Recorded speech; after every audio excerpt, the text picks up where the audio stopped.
This Honourable House now resumes its sitting. It is always a great honour and pleasure to welcome all of you to the sitting of the Honourable House of Representatives, particularly for today, Tuesday, May 13th, 2025. Today, we continue the sectoral debate for the financial year 2025-2026, in addition to the usual business of the House. I would like to extend special welcome to the many guests of the Minister from the Ministry of Labour and Social Security. A long list of senior executives are here in support of the Minister. Also, let me make special mention of Una Clark, along with her husband, who is here for the presentation of the Leader of Opposition Business, and Mrs. Beverly Anderson Manley Duncan, who is also here to give support.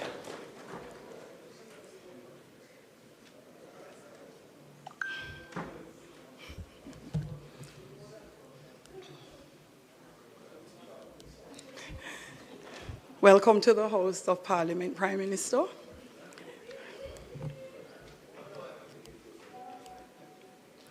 Also in the gallery, I'm seeing the High Commissioner of Canada to Jamaica. Welcome to the Houses. Hope you enjoyed today's presentation. And along with the High Commissioner are representatives from the World Bank here to support and to listen to today's presentation, particularly that of Minister Charles from the Ministry of Labour and Social Security. No less important are the many persons seated in the gallery in the Parliament today and those joining us on the various social media platforms, particularly PBCJ live stream. Welcome. I hope you enjoyed today's sitting of Parliament. You are reminded that persons in the Parliament are not permitted to clap or to bang on the desk. I am just seeing our former Speaker, former Minister, former what else? Former Member of Parliament, two-haired, it remains white and black, the father of our Minister,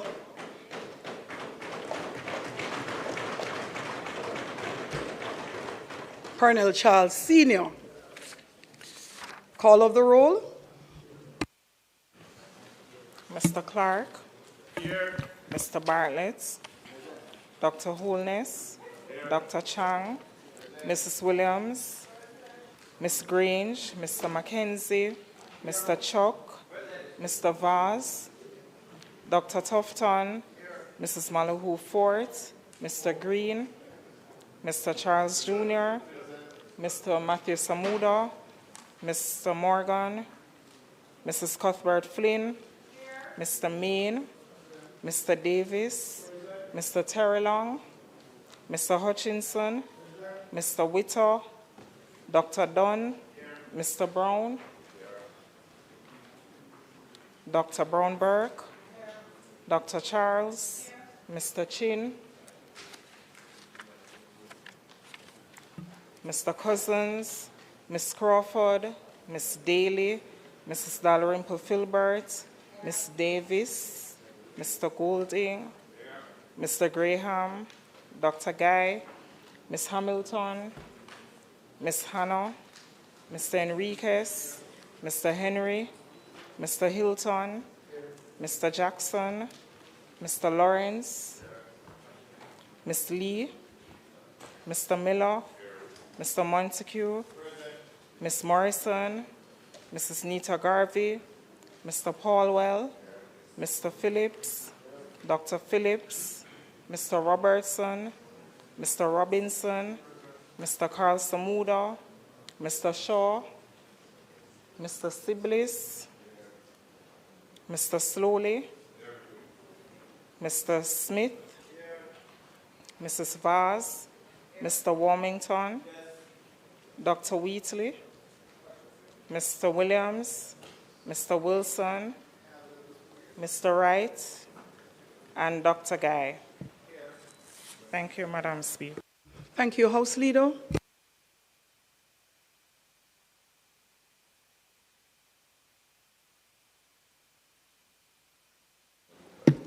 Madam Speaker, I'd like to join you in welcoming members to this sitting of the House today, and particularly to hear from our two members, the Minister of Labour and Social Security, and my opposite number on the other side, the member from Kingston and East Kingston and Port Royal. I also like to welcome the members of the gallery, and particularly, as you indicated, Madam Speaker, the Honorable Una Clark, who was an outstanding Jamaican who has been a legislator herself in the United States and have set the pace for a long range of very powerful Jamaican diaspora contributors to the development of our neighboring giant, the United States of America. We welcome you very especially you're from our side of Jamaica. We also like to welcome the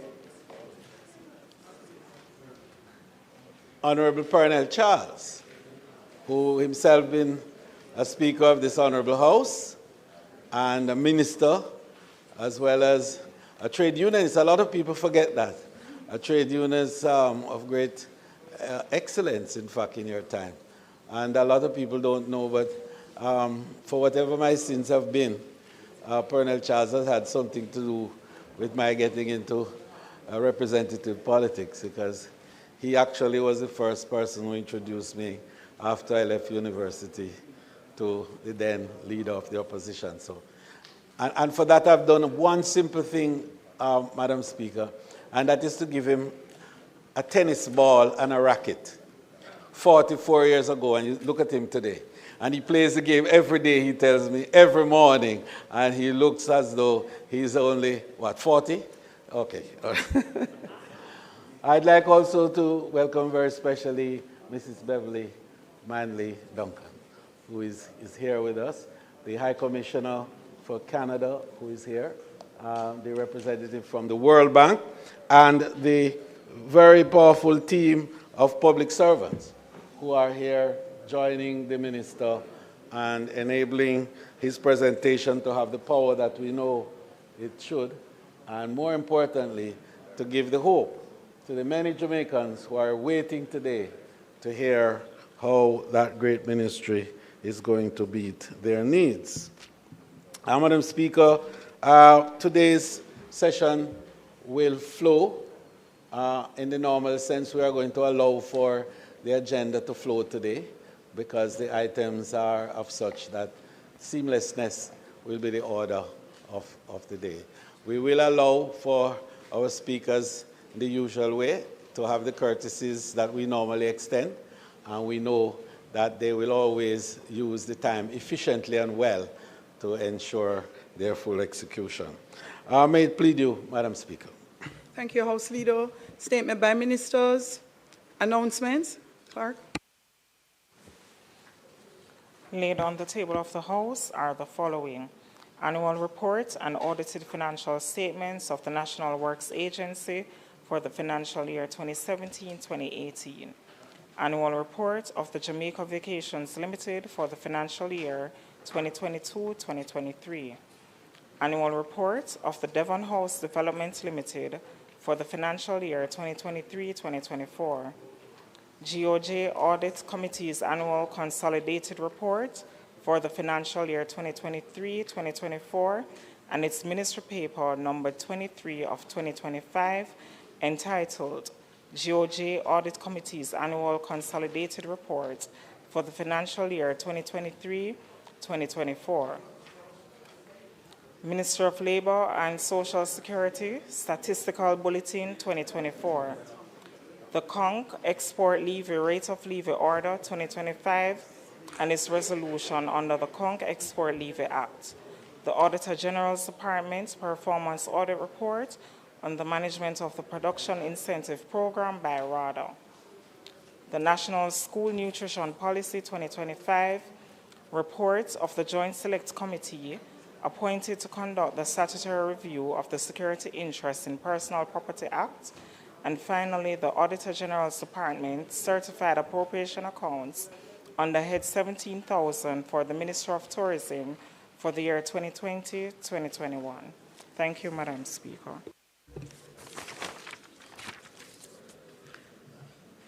Bills brought from the Senate. The following is a message from the President of the Senate to the Honorable House of Representatives. I have the honor to advise the Honorable House of Representatives that on the 25th day of April 2025, a bill entitled An Act to Formalize and Advance Teaching as a Profession to contribute to improving the quality of teaching and learning in Jamaica by regulating the entry and standing of members of the teaching profession, to establish and maintain the registers of teachers and the role of instructors, to establish and maintain professional standards for teacher competence and practice, to regulate the professional conduct of teachers to ensure in the interests of students and in the public interest that teachers are fit and proper persons to teach, to create an enabling environment for the continuing professional development of teachers, and for those purposes to establish a body to be called the Jamaica Teaching Council, and to provide for connected matters, was passed in the Senate with 38 amendments. The Honorable Thomas Tavares Finson, President of the Senate. Madam Speaker, I signify my willingness to take charge of the bill. A bill shortly entitled the Jamaica Teaching Council Act 2025 read a first time. Madam Speaker, I beg to give notice of the second reading of the bill.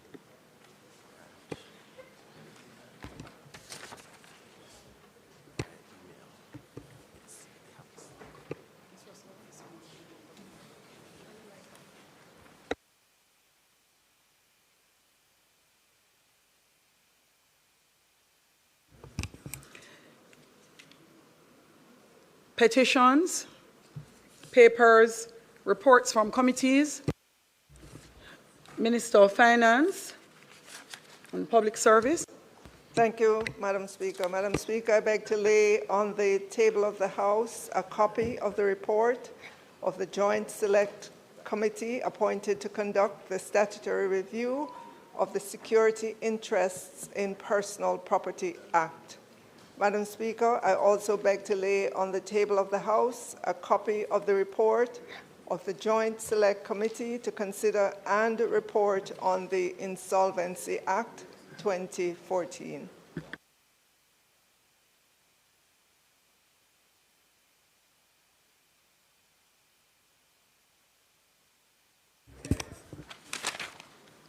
Notices of motions given orally. Madam Speaker, I beg to give notice that at the next meeting of the House, I will move the following motion.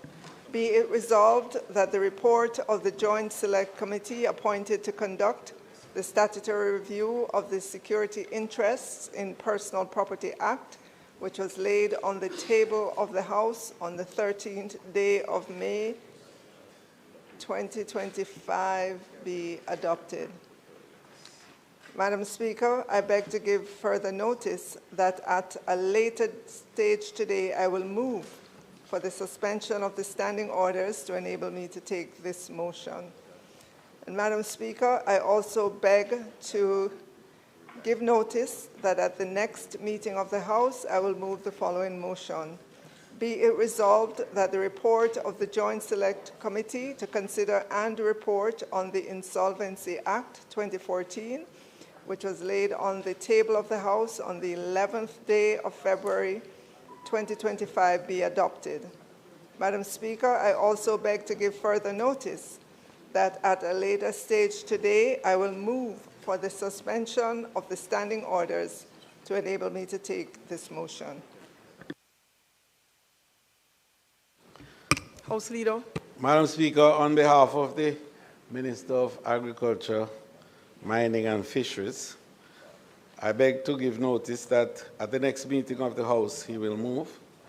Whereas Section 3(1)(c)(2) of the Conch Export Levy Act, hereinafter referred to as the Act, provides that the Minister may, from time to time, by order, subject to affirmative resolution of the House of Representatives, prescribe the rate of the levy to be paid to the Veterinary Services Division by exporters for any conch season after the 2010 conch season. And whereas, on the 9th day of May 2025, the Minister made the conch export levy rate of levy order 2025. And whereas it is desirable that the conch export levy rate of levy order 2025 be affirmed. Now, therefore, be it resolved by this Honorable House as follows. 1. This resolution may be cited as the conch export levy rate of levy order 2025 resolution. And 2. The conch export levy rate of levy order 2025 laid on the table of the House on this 13th day of May 2025 is affirmed. May it please you, Madam Speaker. Thank you, House Leader. Questions and answers to questions. Motions that may be made at the commencement of public business requiring notice. Motions relating to the sitting of the House. Motions for leave to introduce bills. Presentation of bills without leave of the House first obtained. Public business. House Leader. Madam Speaker, the matters of public business will commence with the continuation of the sectoral debate. And the speakers today will be the Minister of Labour and Social Security and member from Clarendon South East, and also the member for Kingston East and Port Royal. And I would invite you, Madam Speaker, to ask the Minister to make the first presentation. May it please you. Thank you, House Leader. Members, please join me in making welcome to his feet the Honorable Pernell Charles Jr., Minister of Labour and Social Security, Member of Parliament for Clarendon North Central, South East.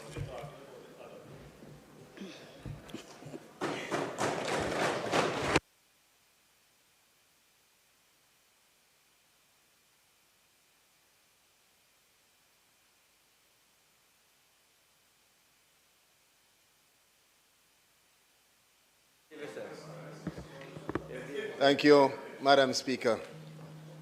And I know my father was excited a while ago. Madam Speaker, firstly, let me crave your indulgence to speak from a seat that is not usually my own. And with your leave,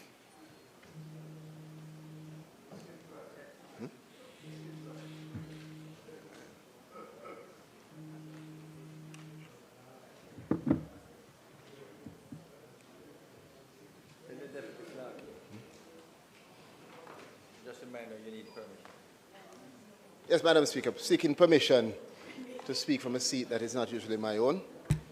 Permission granted. Thank you, Madam Speaker. Madam Speaker, we laid on the table the Social Security Bulletin, and now we'll proceed with the sectoral presentation for the Ministry of Labour and Social Security. Madam Speaker, colleagues, our collective efforts and shared sacrifices have not been in vain. Across communities within every sector and through each challenge, we have remained steadfast in our purpose and we are delivering.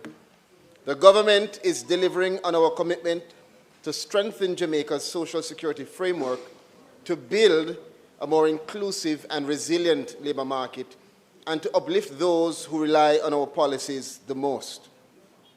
At the Ministry of Labour and Social Security, Madam Speaker, we do this, not in abstract terms, but for real people, for every worker, for every family, for every vulnerable citizen. This is the measure of our mission. This is the focus, Madam Speaker, of our progress.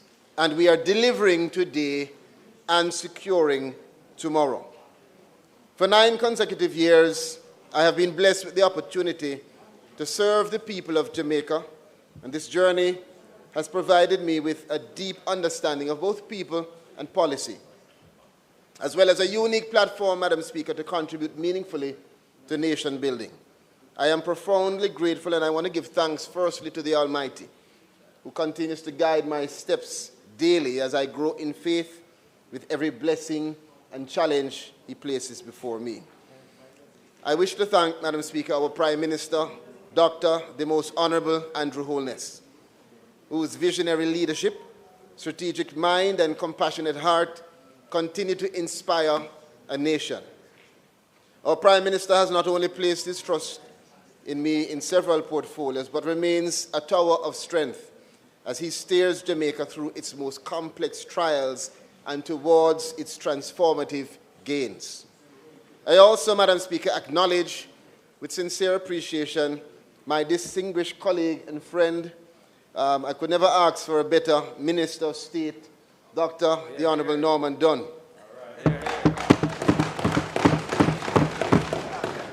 As well as my diligent Permanent Secretary, Dion Jennings, who is here, and the dedicated team, board chairpersons, directors, managers, and staff at the ministry, many who are here with us today.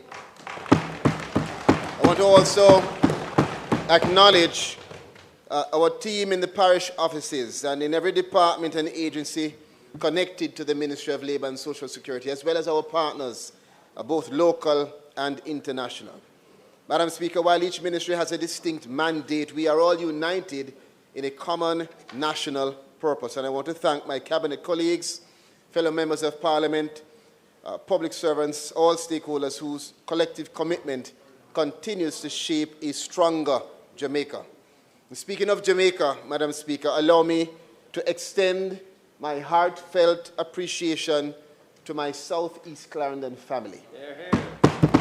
I want to thank many who are here today, and I want to thank, Madam Speaker, my constituents for their unwavering support, their prayers, and their partnership in this shared mission.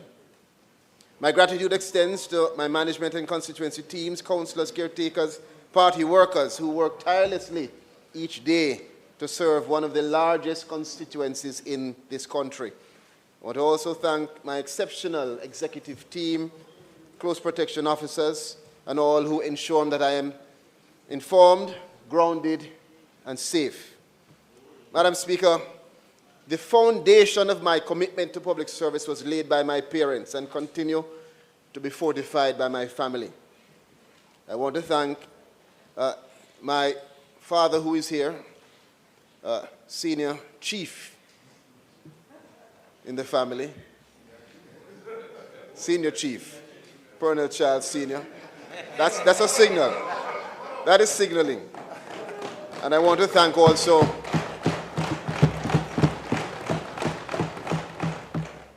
and his beautiful wife, who, with other mothers, we want to say to them all, happy belated Mother's Day. I want to thank my siblings, including, Madam Speaker, my distinguished sister and fellow parliamentarian, the Member of Parliament from St. Thomas Eastern, Dr. Michelle Charles. And I want to thank her for always having my back, and you see where she is today. Madam Speaker, none of this would be possible without the unyielding support and immeasurable sacrifices of my wife and children. To them, your love sustains me, and I thank you with every fiber of my being for allowing me to be here to give my best to Jamaica. Madam Speaker, let's get going. We have a lot to do, and so we get straight to it. Madam Speaker, protecting and supporting persons with disabilities is a national responsibility. And at the Ministry of Labour and Social Security, our commitment remains strong. In fact, Madam Speaker, the JCPD, the Jamaica Council for Persons with Disabilities, has seen a 17.4 million or 262% increase in budgetary allocation for this financial year 25-26. This is aimed at providing more access to quality social services and financial support while advocating for full inclusion. Madam Speaker, we are partnering with Statin to conduct a crucial national census to gain the accurate data on the population and to locate persons with disabilities. This is essential. Madam Speaker, a key barrier that we have identified was our outdated analog registry and also the registration process, which required in-person visits and created significant challenges for applicants. Recognizing this, we are actively working to modernize the process to ensure that no one is left behind. Madam Speaker, as a testament to our unwavering commitment to transforming lives at the ministry, we have made a substantial financial donation, as an example, to a mother and daughter duo. This donation of over $1 million stands as the largest ever granted to a single household for the purchasing of hearing aids to assist persons who are in dire need. Matter of fact, Madam Speaker, I think they're actually here. Could be here. Ask them. Yes. And we acknowledge them, Madam Speaker. This assistance represents not only a life-changing opportunity for them, but also an affirmation of the government's commitment to uplifting vulnerable individuals through meaningful and impactful support. Both mother and daughter suffer from profound hearing loss, and the recommended hearing aids are the state-of-the-art Widex MRR4D rechargeable digital hearing aids.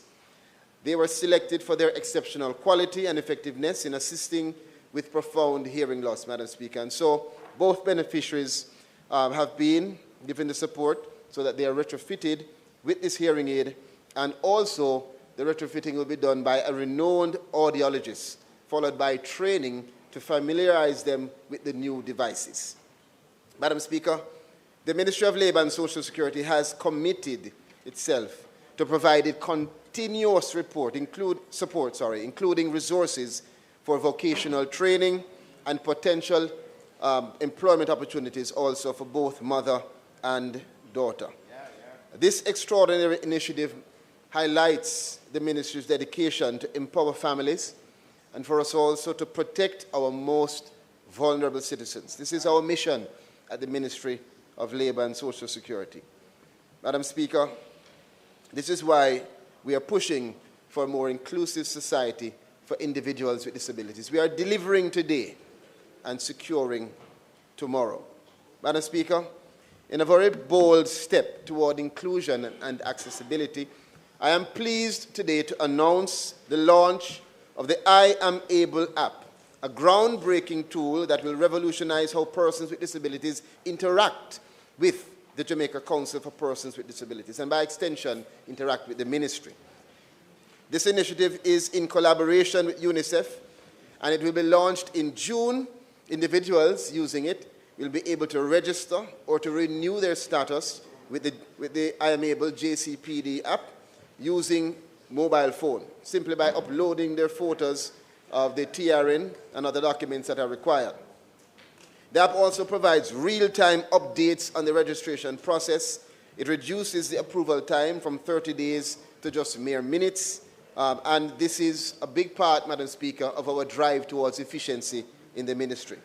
We are targeting 25,000 individuals with this innovation, and it eliminates the need for persons to travel to the ministry offices and therefore removes a major barrier to access.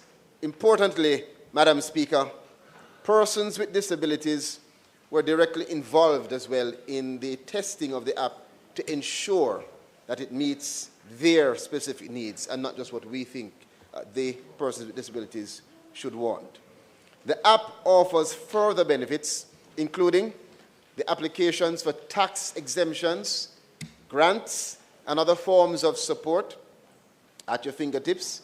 And also, Madam Speaker, a national education campaign will be rolled out by the JCPD to ensure widespread awareness and usage. With the I Am Able app, we are using today's transformation to build tomorrow's future, ensuring, again, that no one is left behind. Madam Speaker, the Ministry is also launching simultaneously a comprehensive sensitization drive in partnership with key stakeholders like the Abilities Foundation and service clubs to maximize access and awareness of the I Am Able app.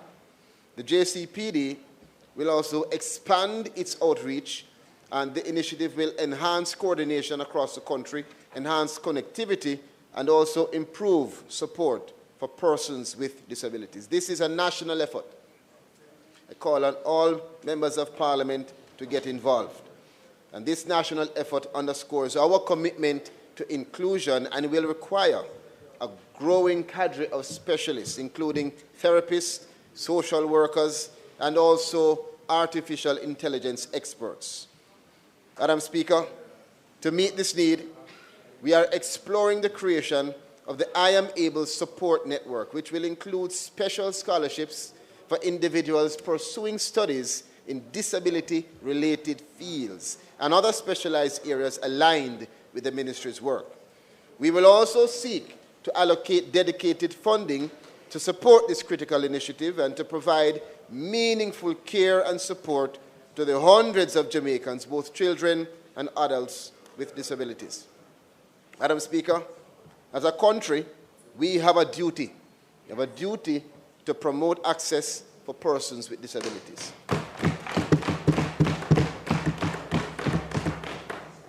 I'm pleased also, Madam Speaker, to announce that the accessibility checklist, the using the accessibility checklist, which we launched last year, we have used that checklist, and it has commenced across the country and has led now to several accessibility audits, which will help us to ensure that the use of the checklist for improved access is actually being implemented, and for the building standards to meet the minimum standards required under the Disabilities Act. Moving right along, Madam Speaker, to the early stimulation program. Madam Speaker, likewise, the budgetary allocation given to the early stimulation program, which is that program that focuses on children with disabilities under the age of 6, that program has seen a 640% increase over last year's spend.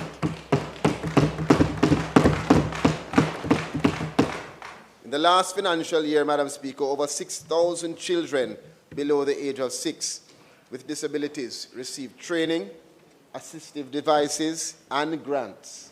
Approximately 3,000 children from 290 communities across the island benefited from early intervention services and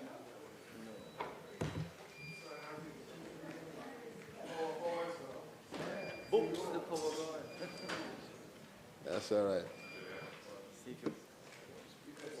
And voila, Mr. Speaker.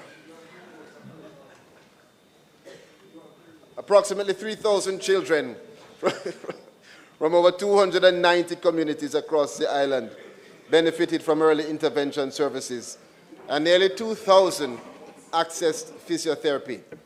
Mr. Speaker, we will be expanding the interventions this year to these children and others in the parishes of Manchester, Hanover, as well as Trelawney. Mr. Speaker, I want to specially acknowledge a young man by the name of Joshua Hall.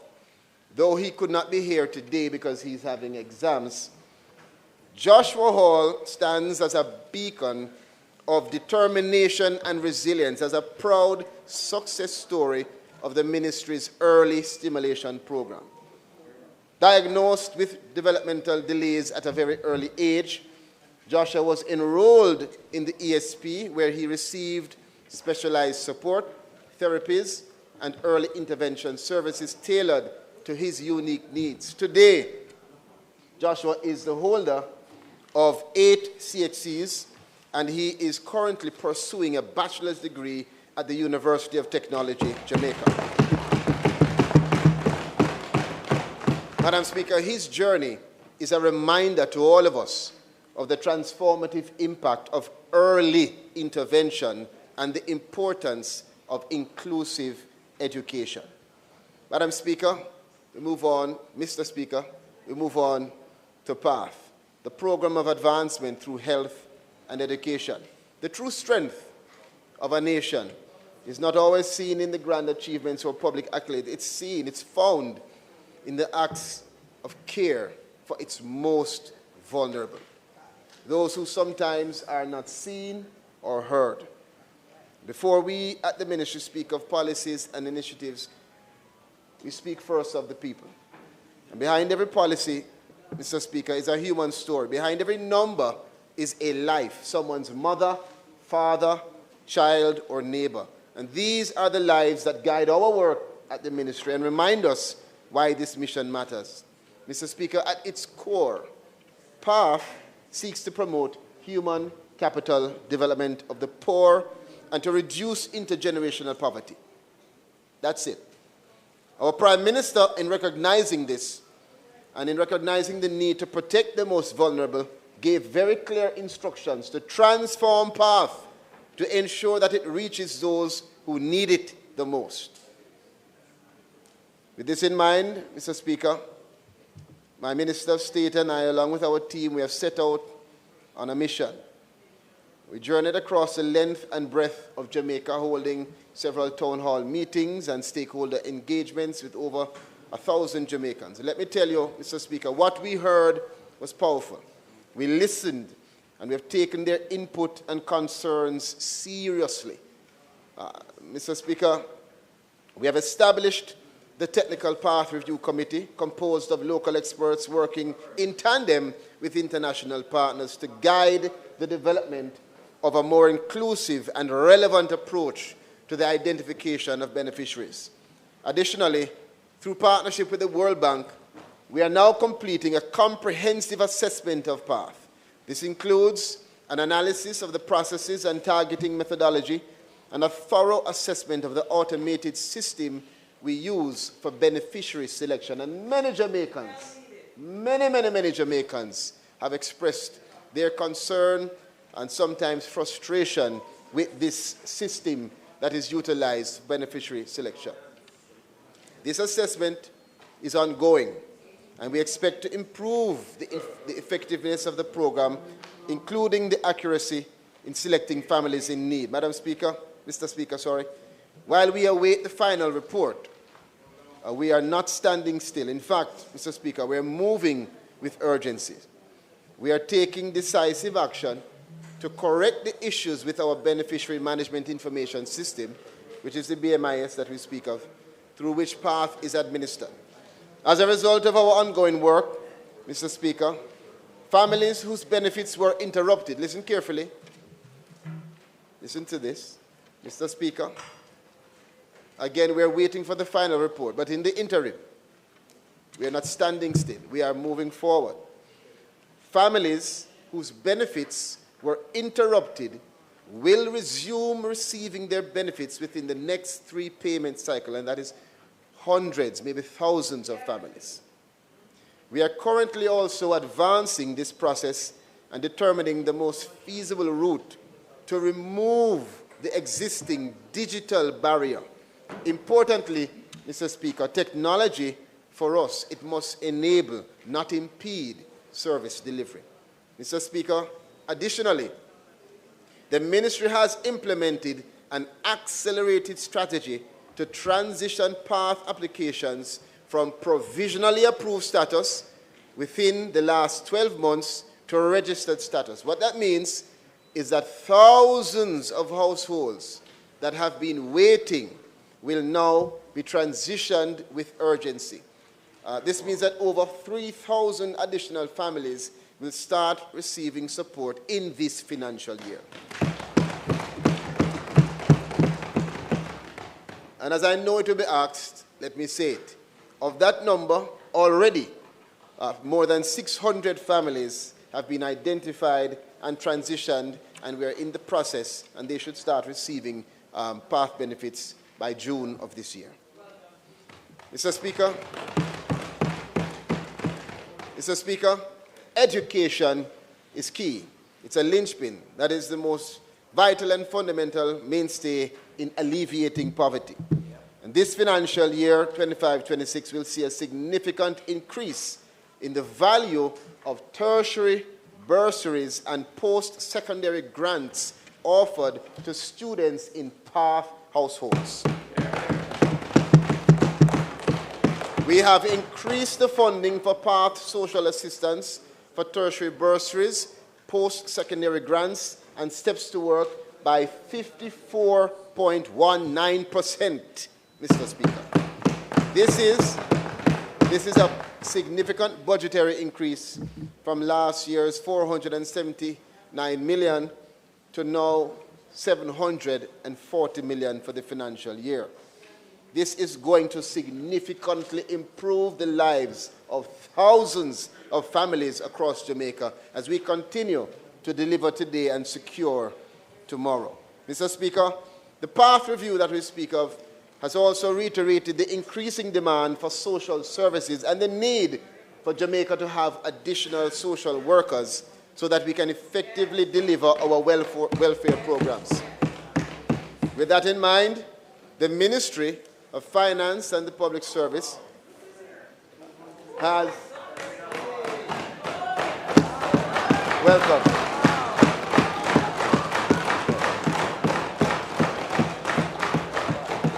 Yes. Thank you.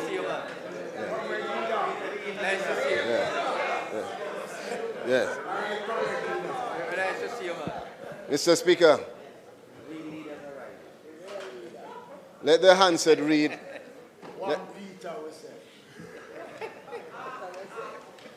Mr. Speaker, let the Hansard read that Sir Phillips has come to support me in my sectoral presentation. Thank you, sir. Mr. Speaker, the Ministry of Finance and Public Service has approved an additional 200 positions for social workers. And I'm happy to announce, and I know that several students and social workers are listening out. Matter of fact, Mr. Speaker, on social media, there were a group of students, I think from UWI or UTEC, that put together a catalog indicating that they are ready to serve. For all of you, we will start the recruitment in this financial year, and we are waiting for you to become a part of our team. And we're going to move to ensure that you help to strengthen our ability to deliver today and to secure tomorrow. Mr. Speaker, we know that PATH has always represented a significant proportion of the budget for social assistance, and we have increased, hear me again, we have increased the allocation for PATH beneficiary assistance from 9.3 billion in last year to almost 9.8 billion this year to accommodate the projected increase in the beneficiary population in this financial year. And this is an increase that is significant, and that should target more than 22,000 additional persons. Moving on, Mr. Speaker, to the social intervention program, a very important program that Jamaica needs to take hold of. The social intervention program, or what we call SIP, continues to play a vital role in empowering Jamaica's youth, particularly those who come from very vulnerable backgrounds, through strong partnerships with employer groups, through partnerships with different companies and ministries. The program provides on-the-job training and enhances marketable skills, creating meaningful opportunities for these youngsters who are unemployed and many times feel underemployed. Beneficiaries also contribute to their communities by completing 40 hours of mandatory service. And, Mr. Speaker, for us, this is important as it fosters a culture of volunteerism, which is also important nationally. Last year, SIP launched an interactive employers forum to engage existing partners and to help us to attract new partners, with some 249 participants. For this year, we aim to double that number, Mr. Speaker, expanding the program's reach nationwide and helping us to provide more opportunities for more youngsters across our country. And we want to take the opportunity to thank all of our employer partners for their invaluable support and to reaffirm our commitment to the vision of us together delivering today and securing tomorrow. Mr. Speaker, we have a lot, so we're going to move swiftly ahead to the Solidarity Grant. As announced by our Prime Minister, this is the $1 billion anticipated allocation to provide a one-off $20,000 grant to 50,000 unattached and vulnerable Jamaicans who are not on path, not receiving NIS pension or any other established social program.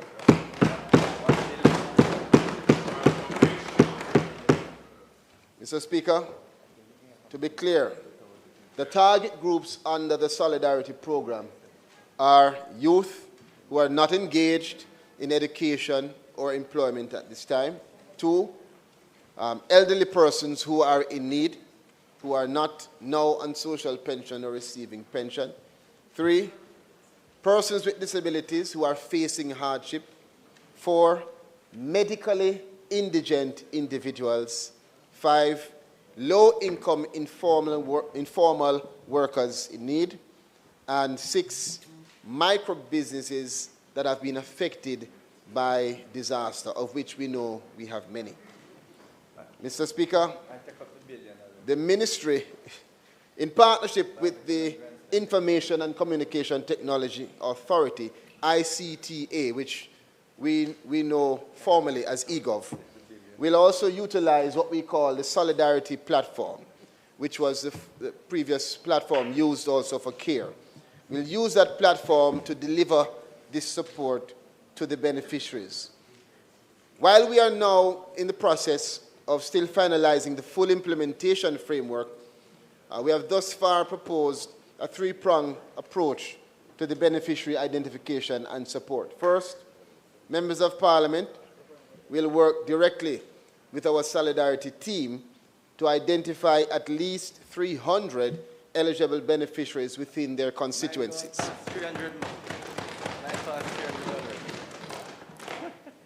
Secondly, Solidarity liaison officers will conduct targeted outreach and support the selection process through orientation sessions and by working closely with NGOs, community leaders, service clubs, and churches to ensure inclusion of those who are most in need. Thirdly, individuals will also have the opportunity to apply independently through the Solidarity digital platform, and they will have the same assessments that were effected using the CARE platform previously. Now, these 3 channels, Mr. Speaker, will form a hybrid system designed to ensure that the program is comprehensive, inclusive, and responsive.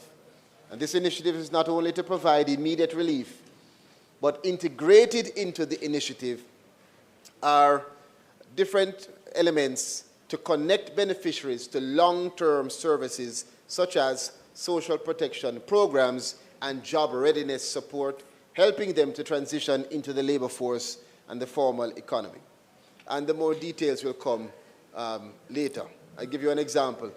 A youngster, for instance, who is not in current school and is not employed, who will be receiving a benefit under Solidarity, we would want to encourage that youngster to sign up to our electronic labor exchange platform and also to get involved in job readiness training. It is not intended for this to just be a transfer of a grant, but a transfer of a grant that's coupled with long-term sustainable support.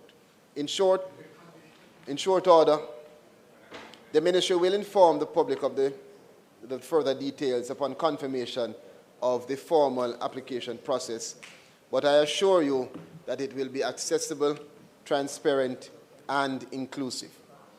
Moving on to the National Council for Senior Citizens, Mr. Speaker.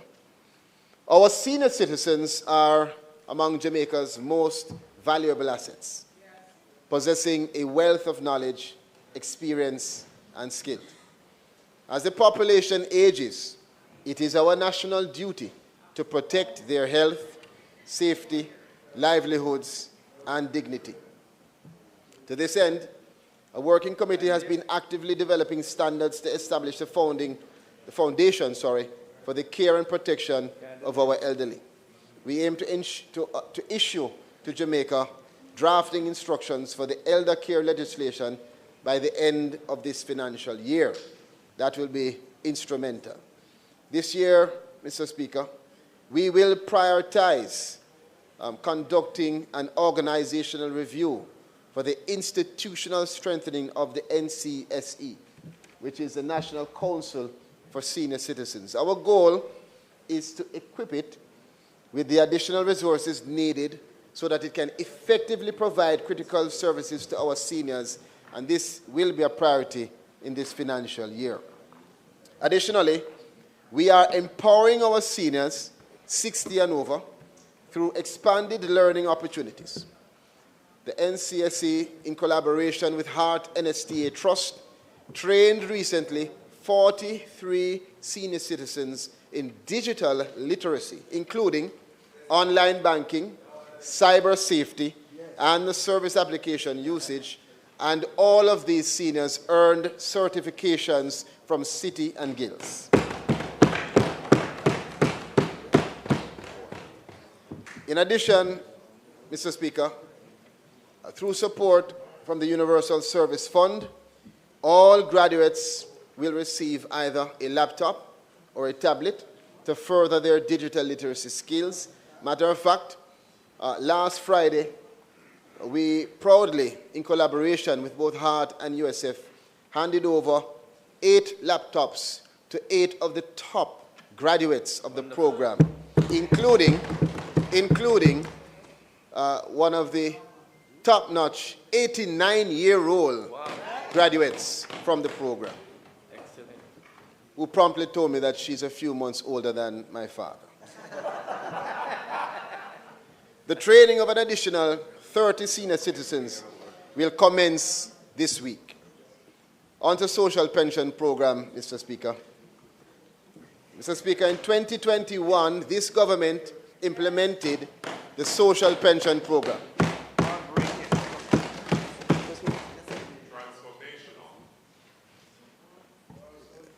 This is a program that enhances support to Jamaicans over 75 years old who have no pension and are not on path and lack steady incomes. Mr. Speaker, this program aims to ensure that these seniors can age with dignity, security, and independence. It is a support. This is a part of our broader commitment to building a just society that cares for every generation. Now, to strengthen this support, Mr. Speaker, we will begin to transition eligible elderly beneficiaries from PATH automatically to social pension program. That transition will see them receiving a 100% increase in the benefit.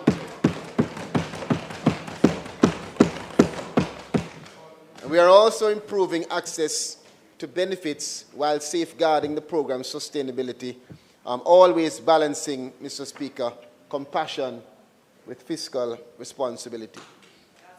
Moving quickly to the National Insurance Scheme. Mr. Speaker, we recognize the ongoing challenges that pensioners face.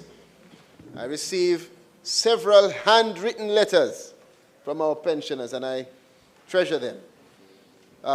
Several across the country have explained to me their concerns with the life certificates.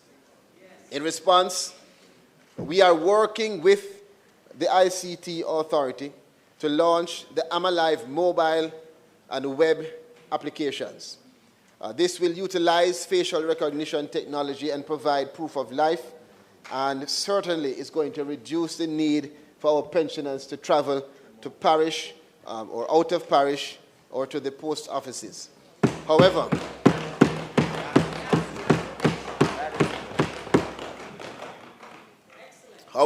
Mr. Speaker, there are some pensioners who write to me and indicate that they want to travel, and that experience may not mean a lot to you, but when they get a chance on the month to pick up at the post office or to go to the office, it's something they treasure. And we don't want to take that away from them. Not from you, Fitz. For those who prefer traditional methods, paper-based and email submissions will continue to be accepted for now. The NIF, Mr. Speaker, the National Insurance Fund. Now, as at March 31, 2025, the National Insurance Fund boasts an increase, I said, an increase in the net asset value from approximately 194 billion in March 2024 to $227 billion in March 2025. Mr. Speaker, good management, good government. This represents a 17% increase over last year. And in light, hear me now, hear ye, in light of the performance of the NIF and based on the recent actual review, I am pleased to announce to Jamaica that all National Insurance Scheme pensioners will receive an increase in their benefits. Mr. Speaker, with effect from April 1, 2025, the increases will apply to benefits under the NIS. With effect from April 1. I'll explain when they will start. All age, you know, you came here to support me. Settle down, settle down, settle down. I'm gonna text you when I talk to Mikel. All age widowers and invalidity pensions will move as follows. Pensioners who now receive 4,200 per week will see an increase to 4,620 per week. Pensioners who receive 3,500 will see an increase to 3,850, from 3,000 to 3,300. And the old age widowers and invalidity grant will increase from 60 to 65,000. The special child and orphan pension will increase from 6,000 to 6,600 per week. And while the special child and orphan grant will increase from $75,000 to $80,000. The sugar workers' pension will increase from $3,000 to $3,300. Employment injury benefit will increase from $4,200 per week to $4,620, and the funeral grant will increase from $150,000 to $160,000. Mr. Speaker, I want to note that the maternity allowance, which is pegged to the national minimum wage, will see domestic workers receiving also an increase to $16,000 effective June 1, 2025. All the other increases, Mr. Speaker, will take effect, as I said, April 1, with payments beginning in August 2025. In the case of NI Gold, which is the health insurance benefit provided to NIS pensioners, the benefit levels will increase effective July 1, 2025. Mr. Speaker, we will continue reforms to not only optimize financial performance of the fund, but also to monitor its long-term financial sustainability. And in the upcoming year, the NIF will embark on high priority initiatives, including the continued revision and implementation of investment policies aimed at minimizing risk exposure.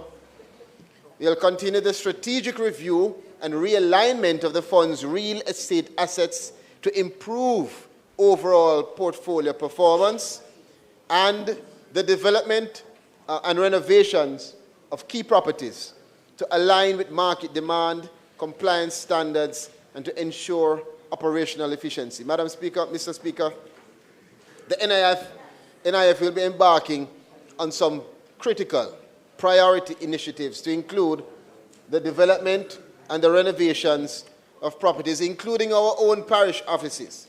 This includes, but is not limited to, Harbour Street, Knutsford Boulevard, Ripon Road, Trelawney, and St. Mary Parish Office. Additionally, the architectural design to commence for the development of the lands that we own in Clarendon Parish have started and will be advanced in this financial year. Many times, Mr. Speaker, we receive complaints from seniors who express difficulty with the current circumstances, and we hear you, and we are moving ahead to ensure that we utilize the funds in the best way possible for those clients that we serve. We're going to continue to enhance the fund's investment strategies, again to ensure optimal rates of return while also maintaining stability and sustainability. With this, we continue to deliver right now, today, while securing tomorrow. Mr. Speaker, rebuild Jamaica.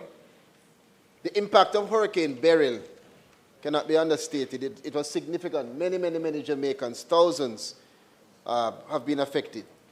And despite the widespread devastation, the Ministry of Labour and Social Security mobilized strategically to deliver a coordinated disaster relief response. I want to pause at this time just to give thanks and acknowledgement to my permanent secretary, chief technical directors,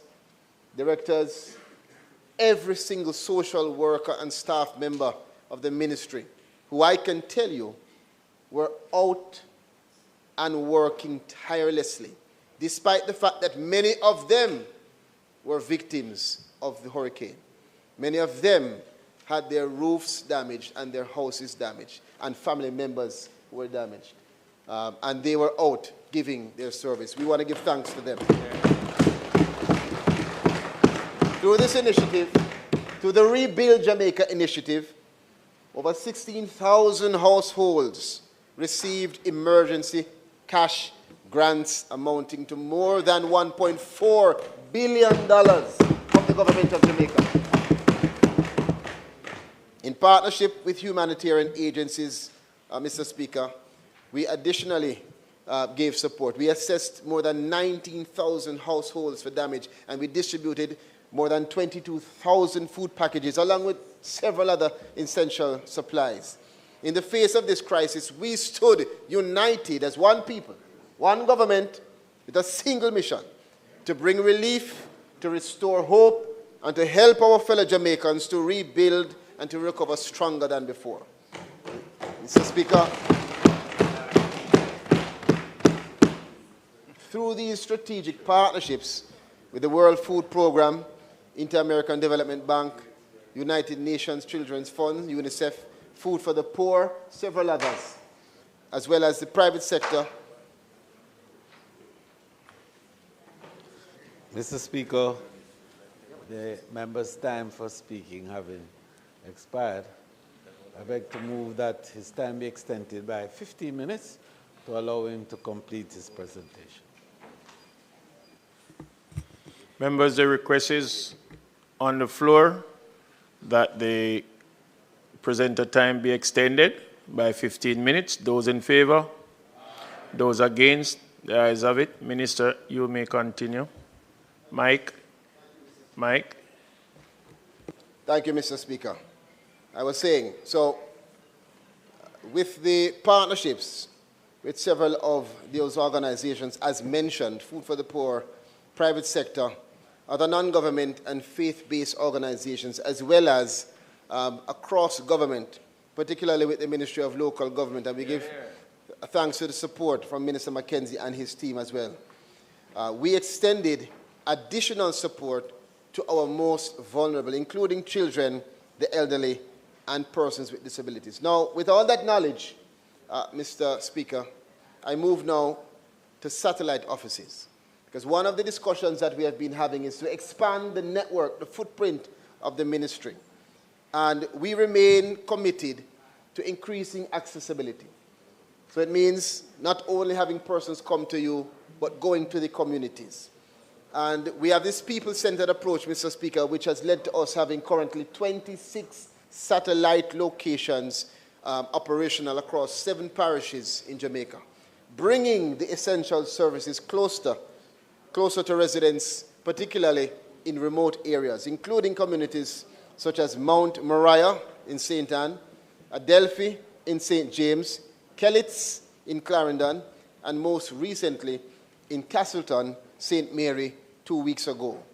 The ministry aims to establish satellite services in all parishes by the end of this financial year, providing improved convenience and access for all of our clients. Again, Mr. Speaker, we are not waiting. We are delivering today while we also secure tomorrow. In doing so, we never forget the importance of productivity. And I turn to the Jamaica Productivity Center. Mr. Speaker, when we speak of work, we know that if Jamaica is to grow, Jamaica must unlock its potential. Productivity is a national priority, and it has been reiterated repeatedly by our Prime Minister, myself, and also Minister Dunn, who drives this area. We have emphasized that productivity is a lifestyle. It is not about working harder, but working smarter, rather, through innovation and efficient use of time and resources. The JPC, the Jamaica Productivity Center, leads this effort in keeping with the thrust of the government and the emphasis of our Prime Minister. In this financial year, Mr. Speaker, the JPC will roll out productivity toolkits. More individuals and businesses operating in our country will have access to this very simple yet effective tool that will assist them in their own self-assessment and productivity improvement. These will support what we now have as snapshot audits, which is a free 4-hour service of us assessing your business and to help you by delivering to you high-quality productivity assessments. To foster now, Mr. Speaker, and a very early mindset towards productivity, we're going to have a special student edition toolkit launched for students at all levels. And as part of the Productivity in Schools campaign, this is going to help us to support the learning improvement through a 5-minute self-assessment where all students, particularly those who are right now taking exams, will be able to use this tool to help them to become more productive. Additionally, Mr. Speaker, we are developing a 7-pronged productivity improvement ecosystem. And this will include 7 things. 1, a national productivity awareness campaign. 2, productivity training and workshops. 3, research and knowledge sharing. 4, youth and school engagement. 5, sector-specific interventions. 6, toolkits and resources. And 7, partnerships with national and international agencies. Mr. Speaker, in the booklets that will be provided, there's a QR code available, and these will be across the country for persons to access what I've just spoken about. Mr. Speaker, moving on now to labor. Let me begin by making it absolutely clear. The conversation on labor has moved now way beyond the mere availability of labor. Recent events have also underscored a very pressing truth. If we are going to achieve productivity, we must place far greater emphasis on quality, standards, and affordability as central pillars of resilience in our labor market, not just availability. It means that we are building an ecosystem across ministries and in partnership with the private sector to ensure that this national priority is all of our business. As a nation, we have to continue to invest in programs, Mr. Speaker, that produce the most competent workers with the right attitude, individuals who execute their duties with diligence, consistency, integrity, and a commitment to excellence. That is what will inspire public trust and have them at your door at 3 a.m. Accordingly, Mr. Speaker, employment and labor stability must be seen as the backbone of sustainable development and lasting prosperity. We need competent workers with the right attitude. And so, as a country, we are working to make sure that the job readiness programs, the career work fairs, are spread across every single parish. We continue, however, to celebrate the achievements based on the work that has been done of the historic decline in unemployment, reaching the low of 3.5% in October of last year. Now, this is not just a statistic. For us at the ministry, who assess this and work across waters, this is a signal of a country in the right direction. This is a signal of progress. This is a signal of our potential. Mr. Speaker, while we celebrate that success, as I said, we are working to make sure that we upskill and that we do extensive work to strengthen the labor market intelligence and to take advantages of the opportunities for future work. Let me also formally, Mr. Speaker, move to national minimum wage. Since 2016, the minimum wage has increased by 158%. As of June 1, it will increase again to $16,000 per 40-hour work week. This, Mr. Speaker, reflects the government's ongoing commitment to improving the lives of the low-income earners and ensuring broader participation in Jamaica's growing economy. Mr. Speaker, let me just note that this is the 5th increase since 2016.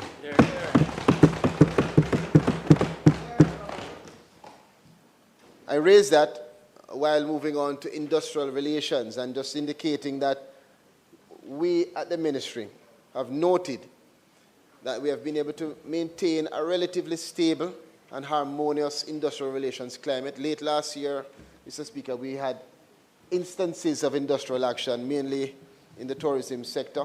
However, through our leadership and support and guidance, the parties in most, if not all instances, arrived at amicable resolution. This is something that I want to acknowledge. We have an approach that provides an open, enabling environment for all to come and for dialogue to be constructive. This is not a win for the ministry. This is a win, Mr. Speaker, for Jamaica. Mr. Speaker, time is on me, so I'll skip through.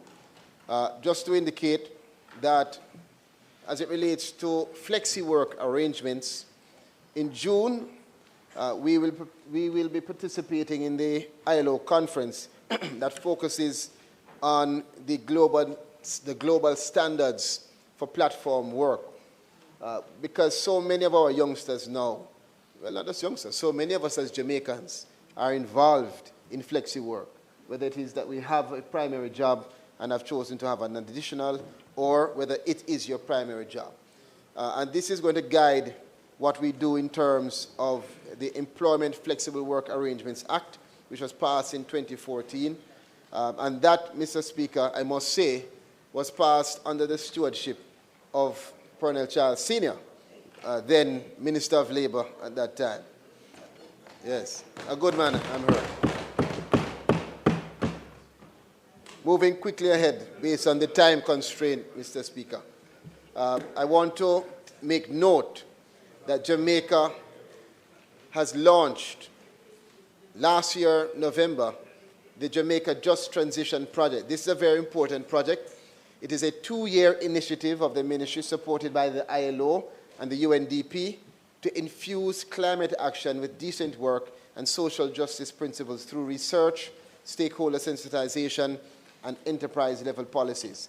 In addition to that, Mr. Speaker, we are going to also continue to raise awareness, inform, educate, and empower job seekers, workers, and employers through our labor standard awareness campaign, which is continuing across the country. Many of you would have taken part in our MLSS on the Go programs, where you see career fairs from Montego Bay straight down to St. Thomas. Mr. Speaker, I will move through some of the areas based on the time and move straight to the new era of work. But I ask colleagues and those who don't get a chance or perhaps won't get a chance to hear me, to take a read. We will place it on the website so that they can see what we're doing in terms of child labor and the Jamaica Household Workers Union, as well as our Decent Work Country program. Mr. Speaker, we're taking a very comprehensive approach to employment, and we have developed and adopted a two-pronged strategy. The future of work and the way workers prefer to work must be recognized in this modern and integrated labor management system. What we see is two streams. It's either that you work for yourself and you're self-employed, or you work for others. And we've continued to assess the issues as presented by employees. And we want to take the time to encourage persons. We are trying to push for more persons to become entrepreneurial, Mr. Speaker, in a manner that will move us from informal to formal. What we have seen also is that the ministry, working across with stakeholders, has been able to provide significant support to both persons who are employed and who are entrepreneurs. That will continue to be a priority for us.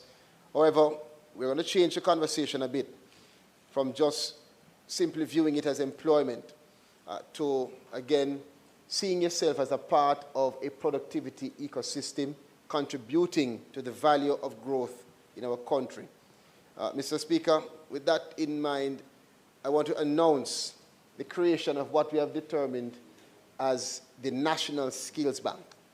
This is going to be a collaborative approach, collaborative meaning across ministries, and an all-encompassing database designed for us to identify Jamaicans and to identify where do we have the labor shortages and where do we have any mismatched skill set allocation. It will effectively guide and redirect workforce planning. It's going to help us to forecast future demand for skills and to help us to lead in a way in terms of creating an upskilling and cross-skilling culture. Mr. Speaker, we're working with Hard Trust and working across government to make sure that this national skills database is going to extend. I want to also invite all members of Parliament to make sure that you have in your own constituencies a list of all persons who are either potential or who have skills and need that support to be matched between skill and jobs. I'm told I have 1 minute, Mr. Speaker, so moving quickly ahead. Thank you, Chairman. Mr. Speaker, very importantly, the Occupational Safety and Health Bill is the centerpiece of our legislative commitment to guarantee to Jamaica the importance of protecting our workers. Following multiple reviews and submissions, I can say that we are further advanced than we've ever been before. We have completed and now have provided new instructions issued in February to the Office of the Parliamentary Counsel, and we now await the revised draft. Finalizing and approving this bill, Mr. Speaker, is a top priority for this financial year. I hear, but let me just state. We are intent. 5 minutes to come. Minister, without the request being asked for, I am going to allow you 3.5 minutes to wrap up. 5 minutes, 5 minutes, 5 minutes. 5 minutes. I would like to make that request. Mr. Speaker, I think that... Mr. Speaker, I would like to ask and move that the Speaker be given sufficient time to complete his excellent presentation to this House on a most important portfolio topic. A most important. So I would like to put that to the House.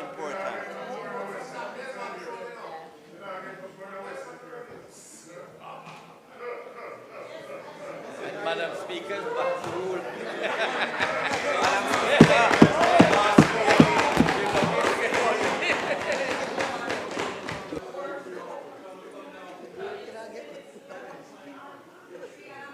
Members, the question is that the member be allowed 5 additional minutes to complete his presentation. Those in favor? Those against, the ayes have it. Minister.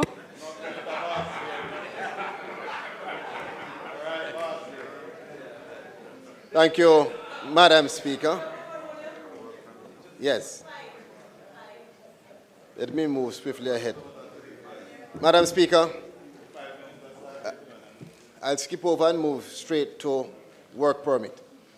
Madam Speaker, we have instituted a very important operation called Operation Streamline, a bold and strategic initiative aimed at improving the work permit system in Jamaica, launched to eliminate backlogs and enhance efficiency. Now, I know that several have expressed concerns about the efficiency of this program, of the work permit system rather, and this program has seen us, I would say, addressing multiple permits that were more than 8 weeks and providing a more clear, an enhanced pathway to really getting it done.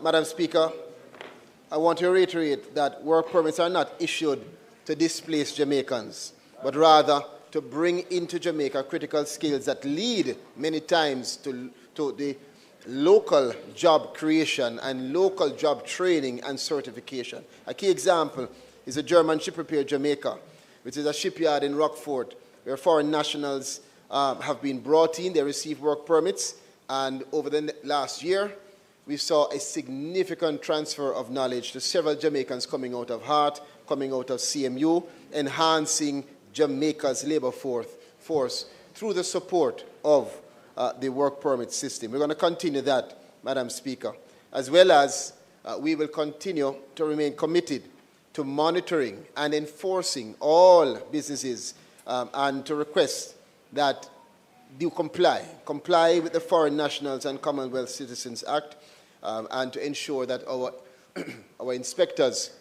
are out to make sure adherence to the rule of law in our country.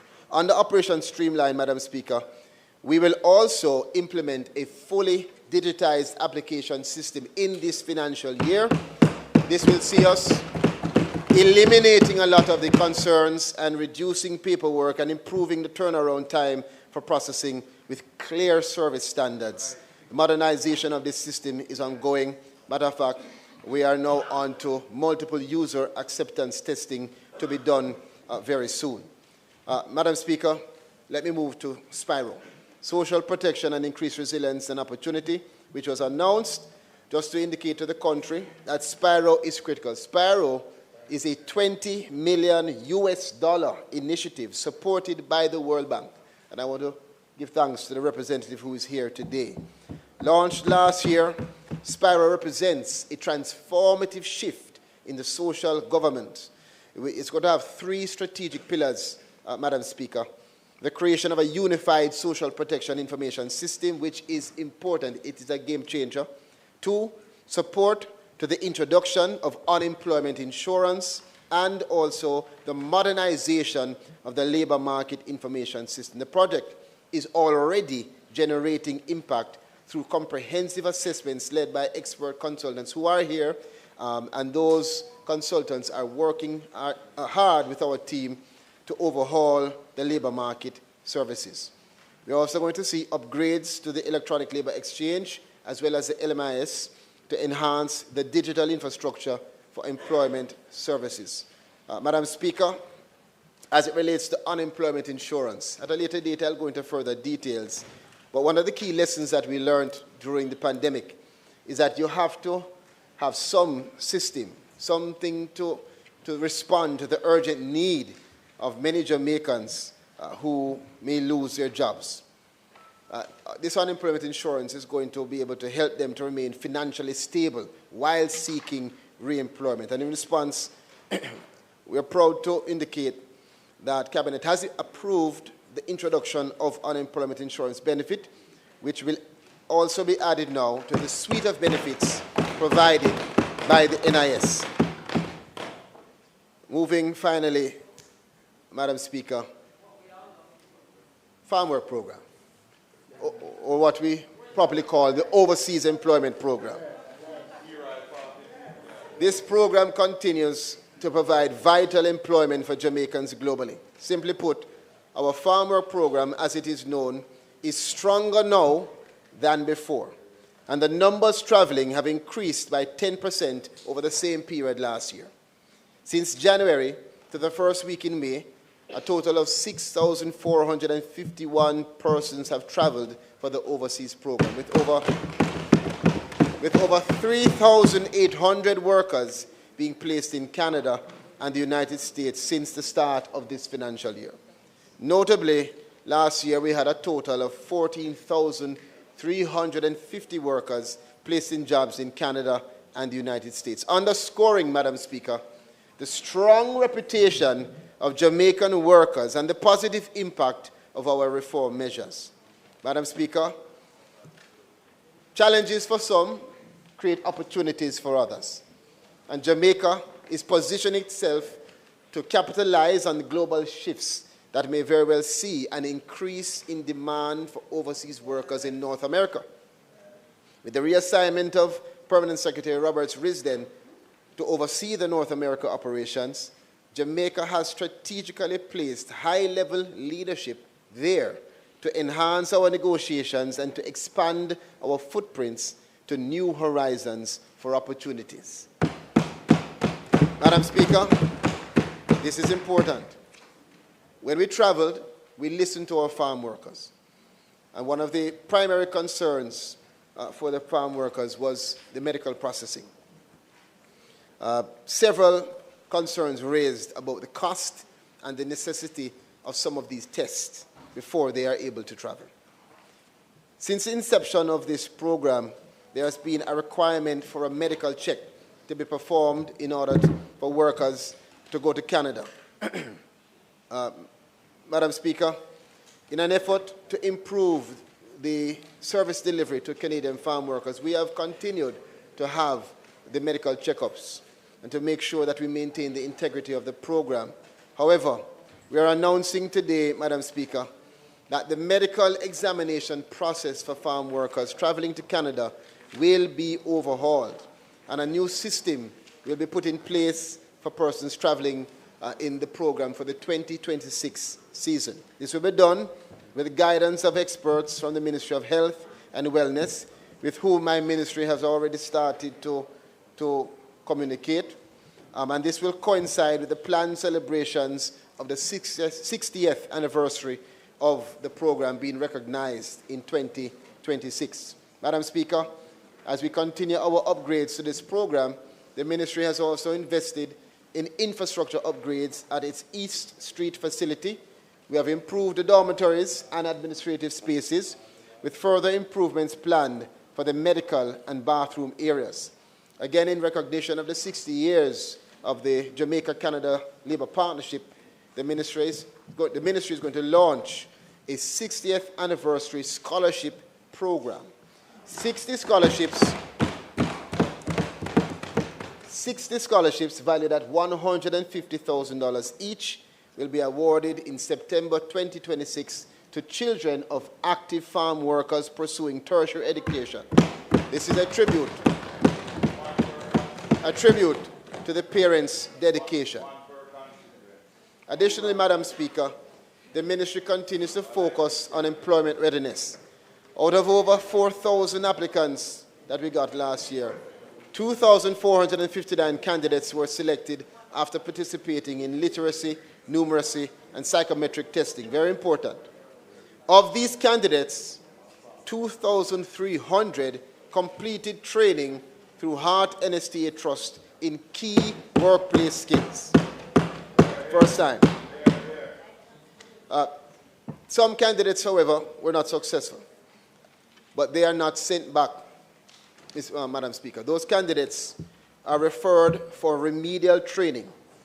77 individuals were given who have other marketable skills, were not sent for training, but were directed to the Labor Market Information System for job placement, and 576 who didn't fit in those two categories were referred to be considered for micro-business support so that they can get a grant. So no one left behind means we're not leaving anyone behind. Those who didn't get into the farm work program, we have something else for you to do. Finishing up, Madam Speaker. The liaison service continues to collaborate with overseas employers. I think you might want to hear this. You might want to hear this one. The liaison service continues to collaborate with overseas employers to enhance health and safety measures for Jamaican workers.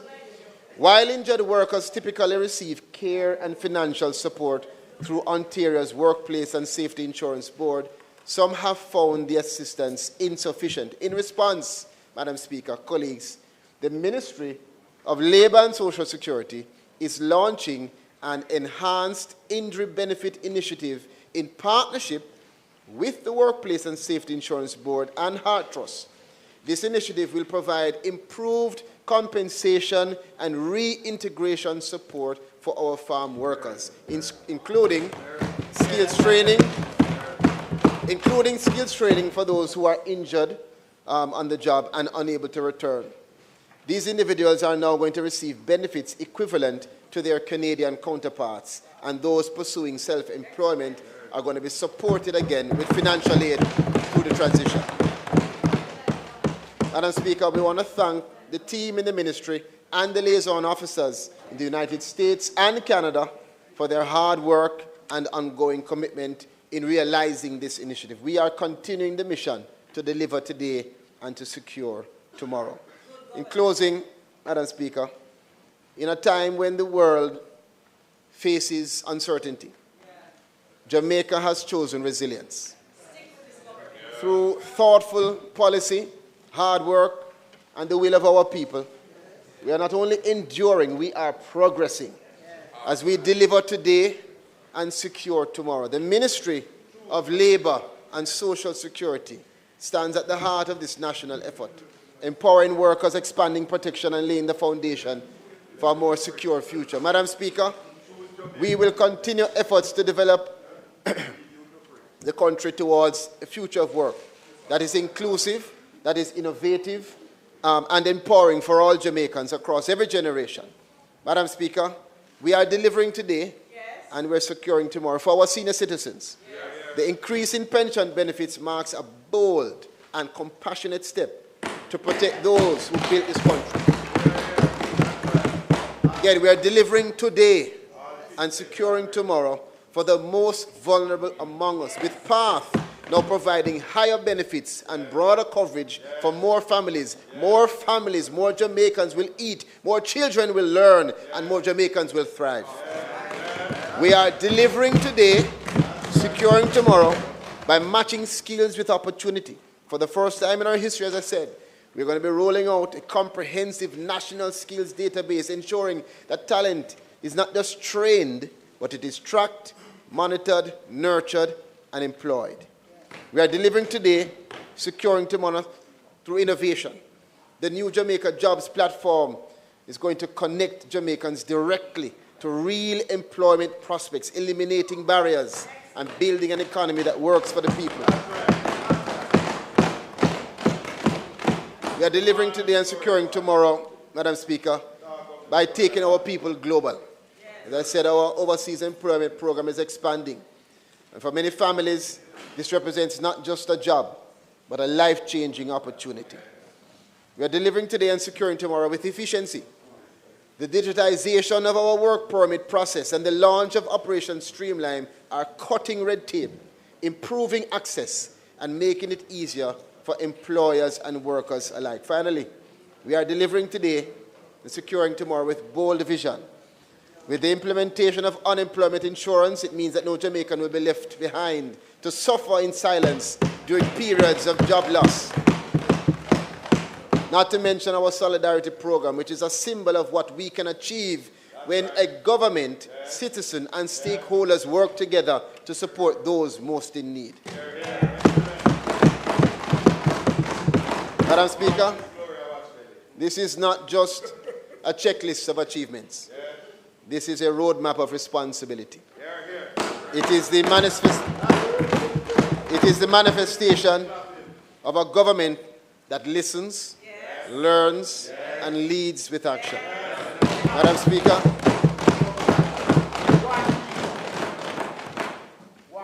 with that in mind, let us press forward with purpose. Let us stand firm, Madam Speaker, in unity. Let us continue to deliver today so that Jamaica, as we choose Jamaica, may truly secure tomorrow. One love.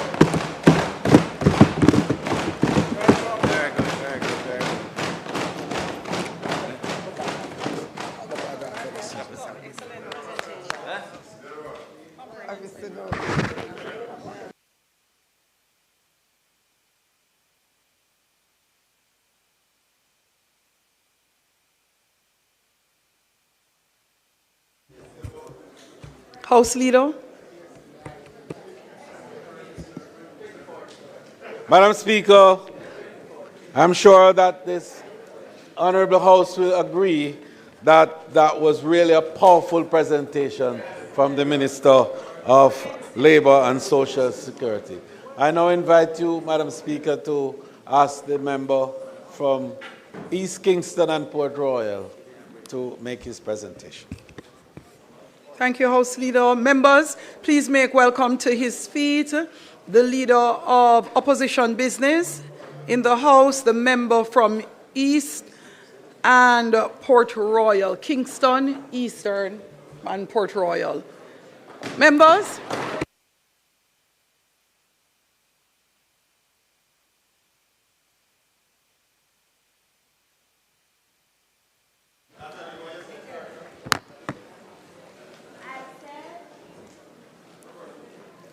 Thank you very much, Madam Speaker. Madam Speaker, today I'm proud to say that this year marks my 30th year of service to this Parliament.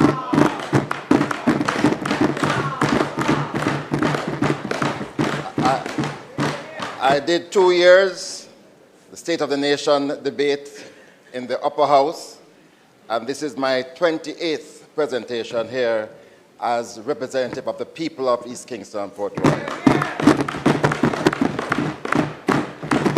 Thanks be to God. God is good. All the time. Madam Speaker, I regard service to one's country and people as one of the highest forms of service.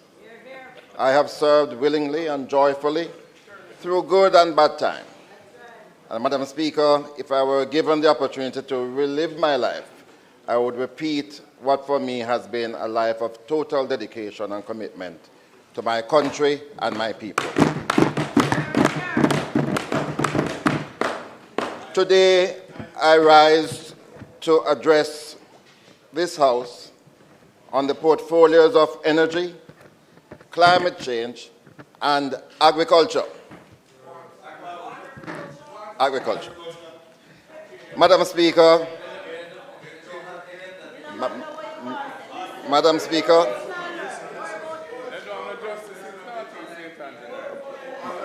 Madam Speaker, in all of this, I have come to recognize one thing that the Jamaican people want. The Jamaican people want to be happy.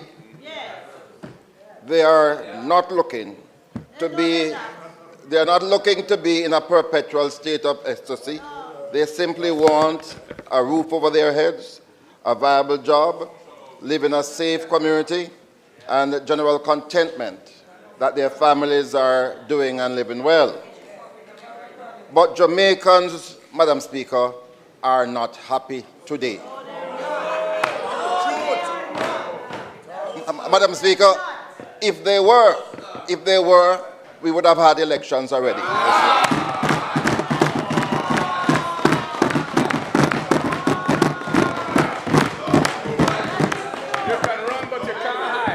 At this point, Madam Speaker, the Jamaican people have rejected and dismissed any notion, any whispering of prosperity. They see the country heading in the wrong direction. And if prosperity were any further out of reach, we would need a telescope to spot it. The Jamaican people, having given this JLP government 2 terms to try to make them happy and bring them so-called prosperity, are disappointed and dissatisfied. They now want a change. A change that will give them greater power over their lives, a change that will see them as the center of all positive development, a change to a new government that cares for the people. That's right. And Madam Speaker, there are many reasons for this unhappiness. But for me today, I'm going to focus on one in particular: the high cost of living. This has been a feature of life for the past 9 years. And with the high cost of living comes stagnant income because our economy itself is not growing. Madam Speaker, a major factor driving both the high cost of living and the lack of growth is energy. The high cost of electricity has been a staple in Jamaica for the past 9 years. Unfortunately. Our consumers pay high bills at home and then pay higher prices for basic goods and services, again affected by the high price of electricity. Meanwhile, our economy limps along uncompetitive and weighed down by these costs. Madam Speaker, every year when I address this Parliament, I not only speak about the problems facing the energy sector, but I also provide proposals towards solutions. Yet my suggestions are largely ignored by the government. Thank God this is the final government 23 as leverage to start to effect some changes from then. I said so in 2023. I repeated last year. I even spelled out some of the specific things that they could do. For example, we have been fighting to get the operators in the special economic zone to be able to generate and provide their own electricity. I think this could have been achieved before if you're smart about it and if you negotiate well. So we are without that today. And of course, true to form, the advice and guidance was ignored. During the Standing Finance Committee earlier this year in February, I reminded everyone that on the 7th of July this year, the government must inform JPSCO of its intentions about the negotiations for a new license. Because if it doesn't, the license that currently exists will be renewed automatically. The government responded by saying that the World Bank was going to be providing assistance. And I'm disappointed because after 9 years, the only thing this government has mastered is to outsource its homework. This is work that should have started in 2023 when I gave notice. Stakeholders have told me, Minister, and you have confirmed that a World Bank team was recently here conducting interviews. Minister, I would have expected if a team from the World Bank is coming to offer guidance, then the first stop, or one of the first stops, should be to the opposition. This is a matter that transcends politics. The minister told me last week that when the team comes back, I'll be given an opportunity. I'll be given an opportunity.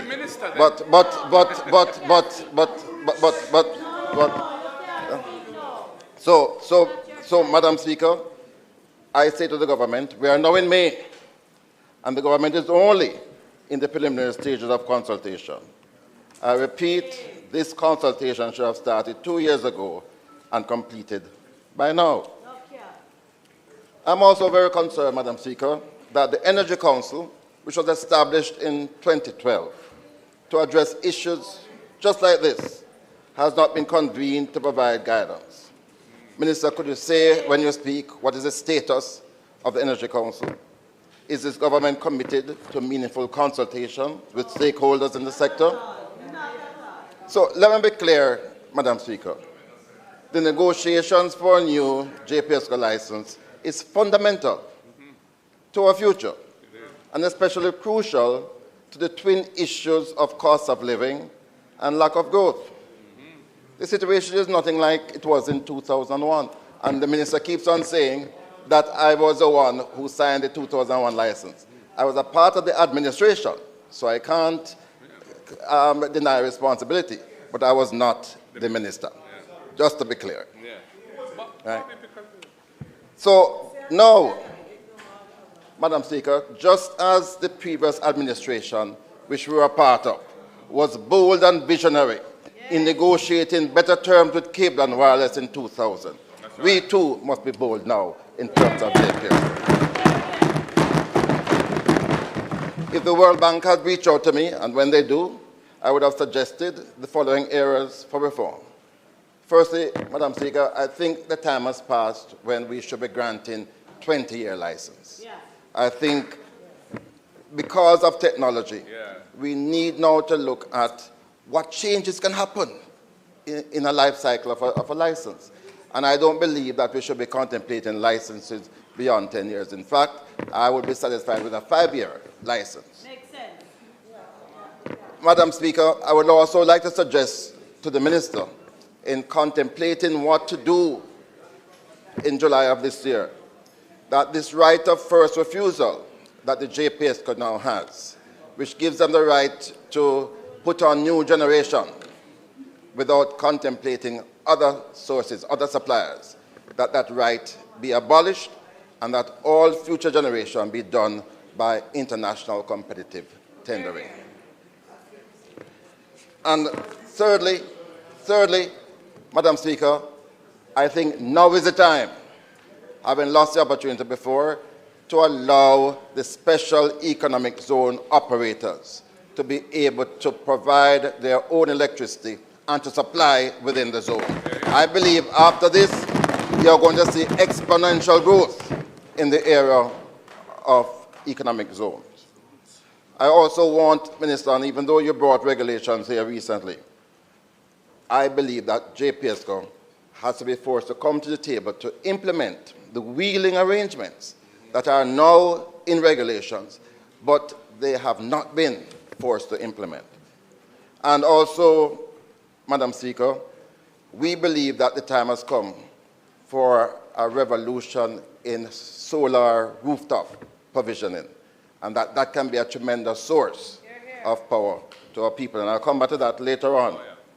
And also, as you contemplate the new license, there is need, Madam Speaker, for greater consumer rights measures to be in place. For example, the removal of exemption of liability, which I believe are provisions that are unconscionable. And we also have to have more elaborate guarantees for service standard in relation to JPSCO. So let me be clear. Our intentions, we are not here to destroy JPSCO. Far from it. The government owns shares in the company. We are here to lower the price of electricity for our people, so that our people will progress with a lower standard of cost of living and greater economic growth. when the economy grows, everyone benefits, including JPSCO and other producers. Right now, our average electricity use is shockingly low because people can't afford to do what they want with more use of electricity. In developed societies, usage is 2 to 3 times greater than it is in Jamaica.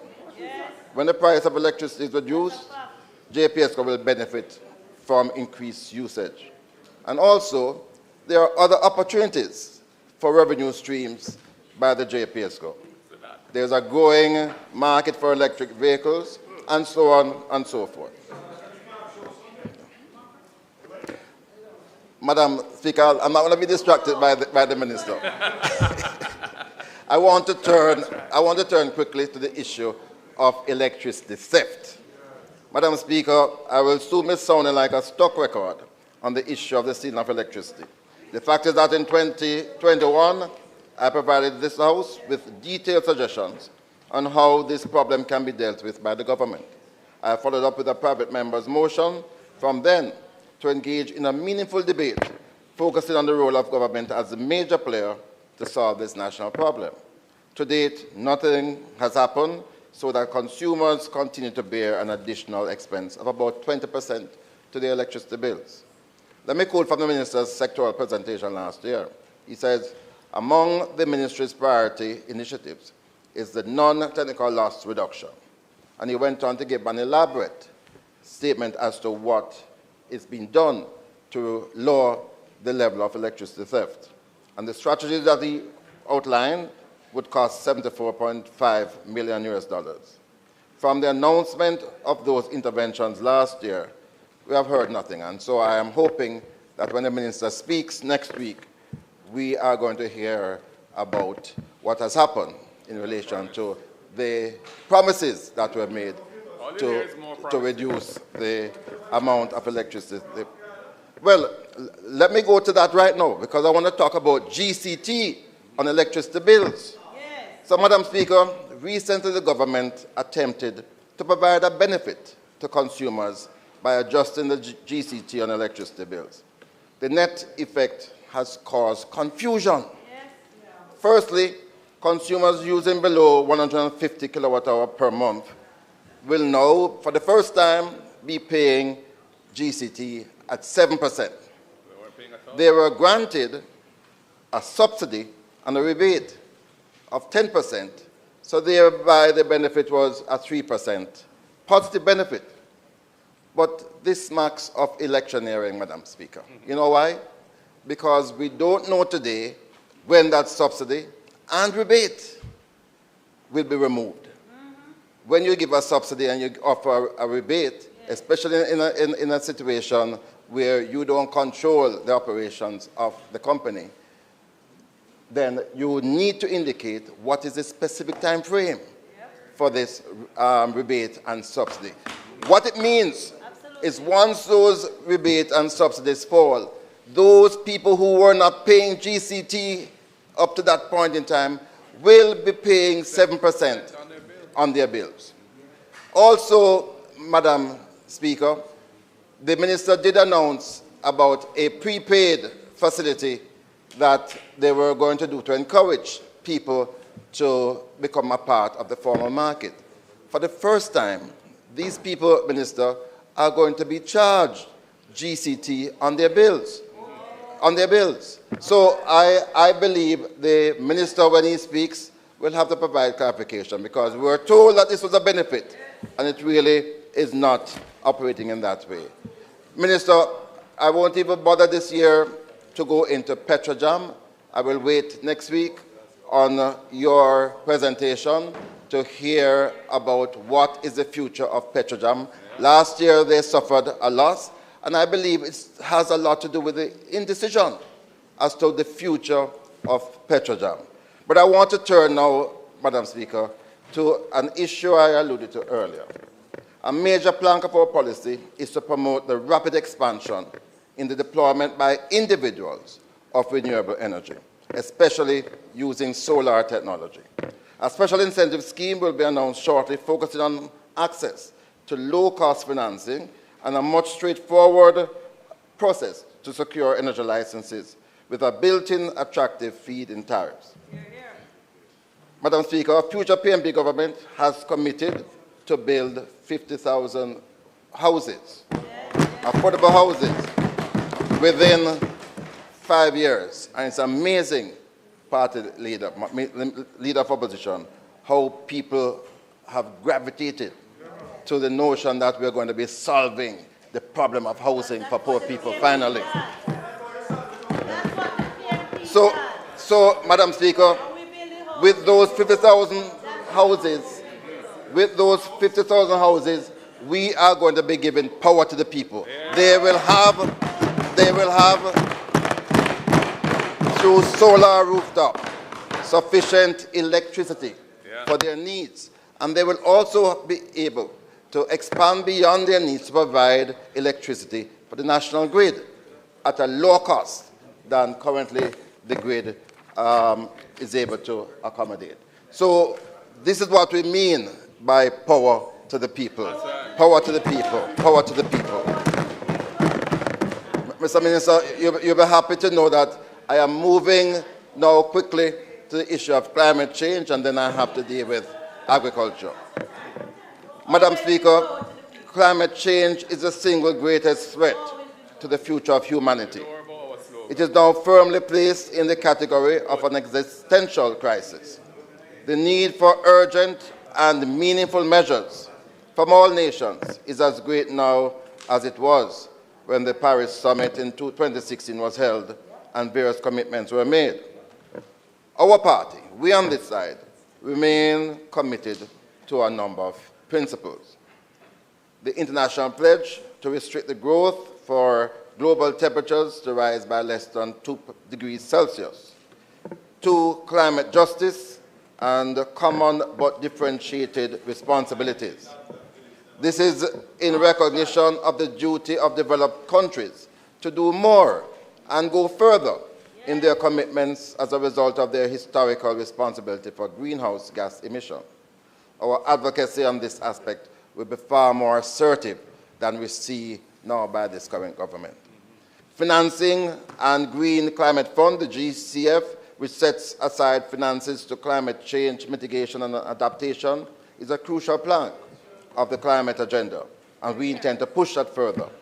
Then, Madam Speaker, we are going to be focusing also a lot on the reduction of emissions from forestry. This is an area that we have largely overlooked. The reduction in greenhouse gas emission from deforestation and forest destruction have been quite enormous. We are also supportive of measurements, reporting and verification in terms of how the continued impact of greenhouse gases is having on our global marketplace. And then finally, in terms of our principles, we intend to also work towards this green energy transition, which is the replacement of fossil fuels by various forms of renewable energy. And Madam Speaker, the ongoing battle for dealing with the climate change crisis must continue to be a global one, that Jamaica must be at the forefront.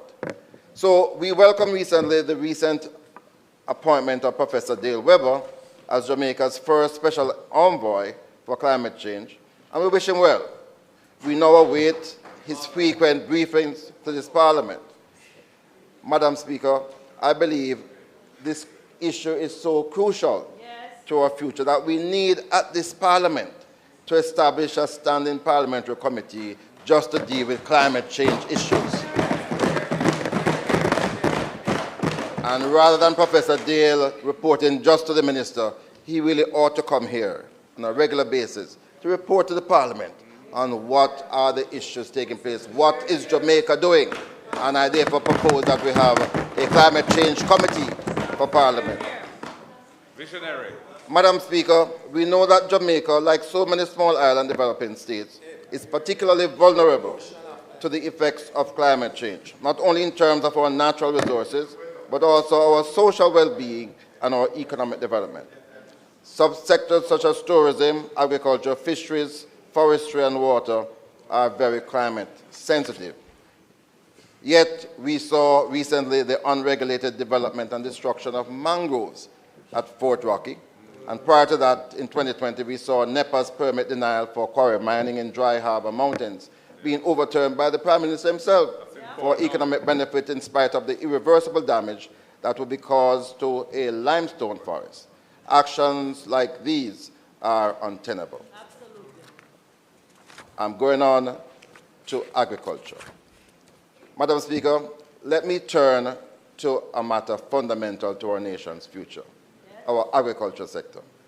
Still under the theme championing change, I present today an honest assessment of where we stand and, more importantly, where we must go.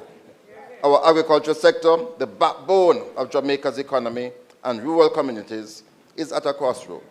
It is time to rally together, take decisive action, and champion the change our farmers and our nation urgently need. My colleague and spokesman on agriculture, Dr. Dayton Campbell, has already highlighted many of the critical issues, and I join him today in emphasizing the need for bold reforms. While the minister has made some efforts, they have been woefully inadequate if we want to maximize the full potential of agriculture and to do right by our farmers. So let's not sugarcoat it. Agriculture is more than just a sector. It is the backbone of Jamaica. Supporting over 262,000 farm families, and contributing about 9.2% to our GDP, it sustains countless livelihoods and provides employment for 20% of our workforce. Yet, despite its importance, our sector faces significant challenges that threaten its very future. Yes.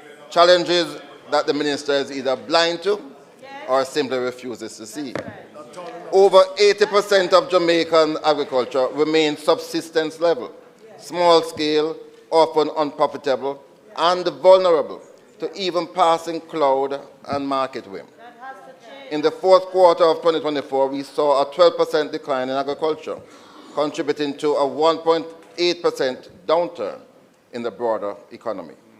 When our agricultural sector suffers, so does our economic stability. But the minister, it seems, is content to fiddle while Rome burns. Our major challenges include limited access to land, inadequate infrastructure like irrigation, roads and storage, insufficient financing, and poor market access. Pressure lasting continues to plague our farmers, eroding their income and discouraging investment.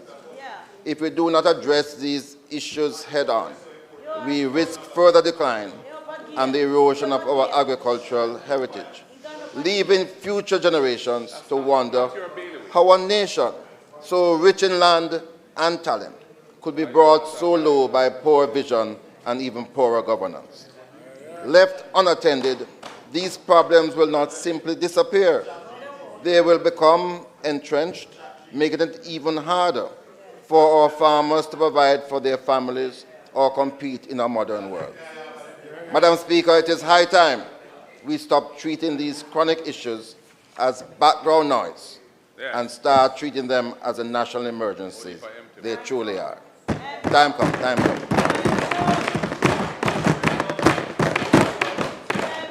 Land, Madam Speaker, is the foundation of productive agriculture.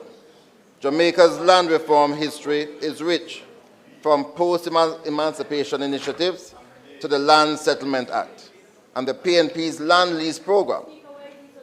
Sadly, however, the agri-parks, which we introduced in 2005, have underperformed. Only 30% of the available land is currently being utilized. This shows the government's lack of commitment to producing locally.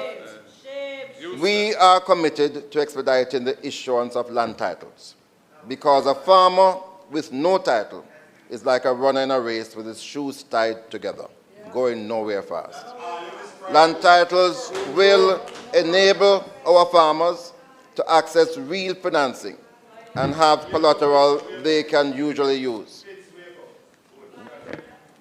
we'll tailor-made, Madam Speaker, leases to specific farm activities, introduce performance-based leasehold improvements, and reform our land tax regime. Moreover, prioritizing youth and women in land distribution will promote inclusivity and innovation. Idle lands must be acquired and redistributed to serious farmers, those who will cultivate, innovate, and grow. Madam Speaker, access to finance remains a critical barrier. We propose developing an agricultural development fund that will provide targeted, sustained investments. This fund will support infrastructure, will support research, will support technology adoption, and disaster risk mitigation. A percentage of this fund will also be allocated to the PC banks, enabling it to offer loans to farmers. This will ensure that our agricultural sector receives the financial backing it so desperately needs. Madam Speaker, to further stimulate growth, we propose the creation of an agricultural free zone, strictly for export-led production. This zone will attract investment in agro-processing, value-added production, and exports. It will offer tax incentives, modernized facilities, and streamline regulatory support, creating an environment where innovation flourishes, jobs are created, and Jamaica becomes a competitive player in global markets. This, Madam Speaker, is what you call planting seeds for the future, not just planting headlines for tomorrow's newspaper.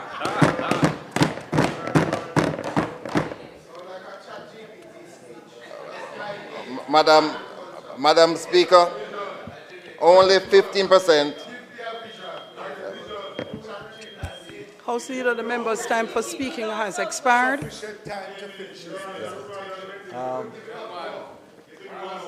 Madam Speaker, the member's time for speaking having been expired, I beg to move that it be extended by 15 minutes to allow him to complete his presentation. The question is that the member's time be extended by 15 minutes to allow him to complete his presentation. Those in favor? Those against? The ayes have it.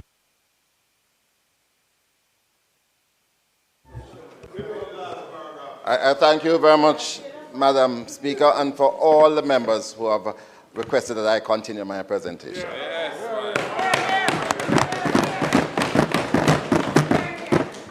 Madam Speaker, believe it or not, only 15% of our arable land is today irrigated.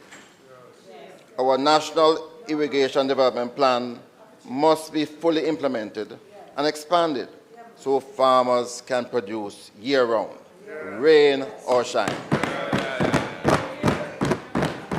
Improving farm roads is equally vital. Right now, some of our farmers need a 4x4 or sometimes a boat just to get their produce to market. Cold storage capacity must be expanded. And in the meantime, we must implement solar refrigerated containers to reduce post-harvest losses and to ensure fresh produce reaches consumers promptly. A modern, efficient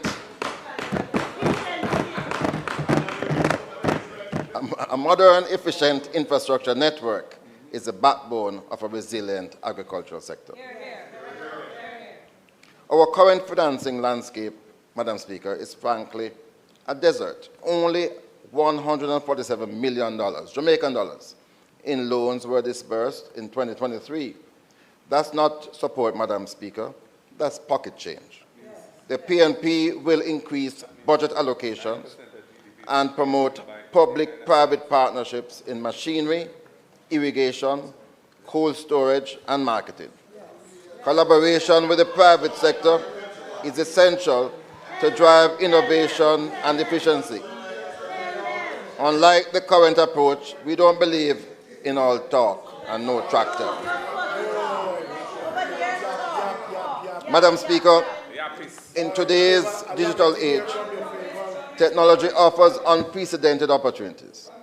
We will leverage digital platforms to connect farmers directly with buyers, hoteliers, distributors, and retailers, cutting out the middleman and cutting out the old excuses for extortionate prices. We propose implementing an agricultural monitoring system that utilizes drones for crop monitoring and fertilizer spraying, technologies that enable precision agriculture. Drones will provide real-time data on crop health, pest outbreaks, soil conditions, and irrigation needs, allowing farmers to apply fertilizers precisely where needed to reduce waste and to increase yields. Additionally, we will promote hydroponic farming practices to maximize productivity and resource efficiency.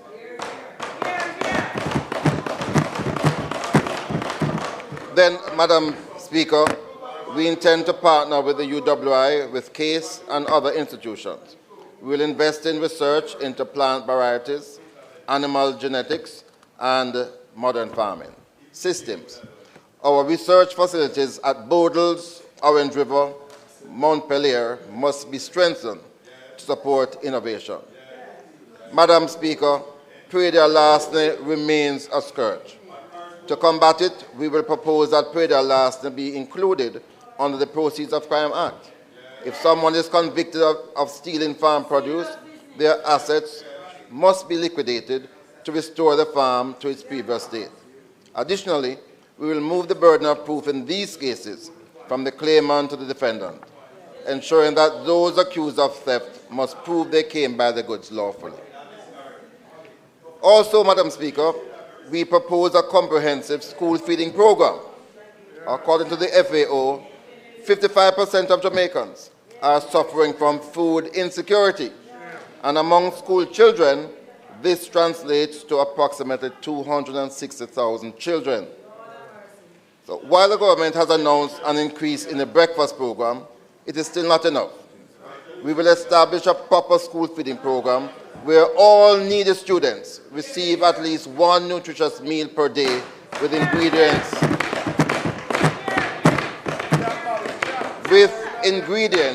sourced from local farmers.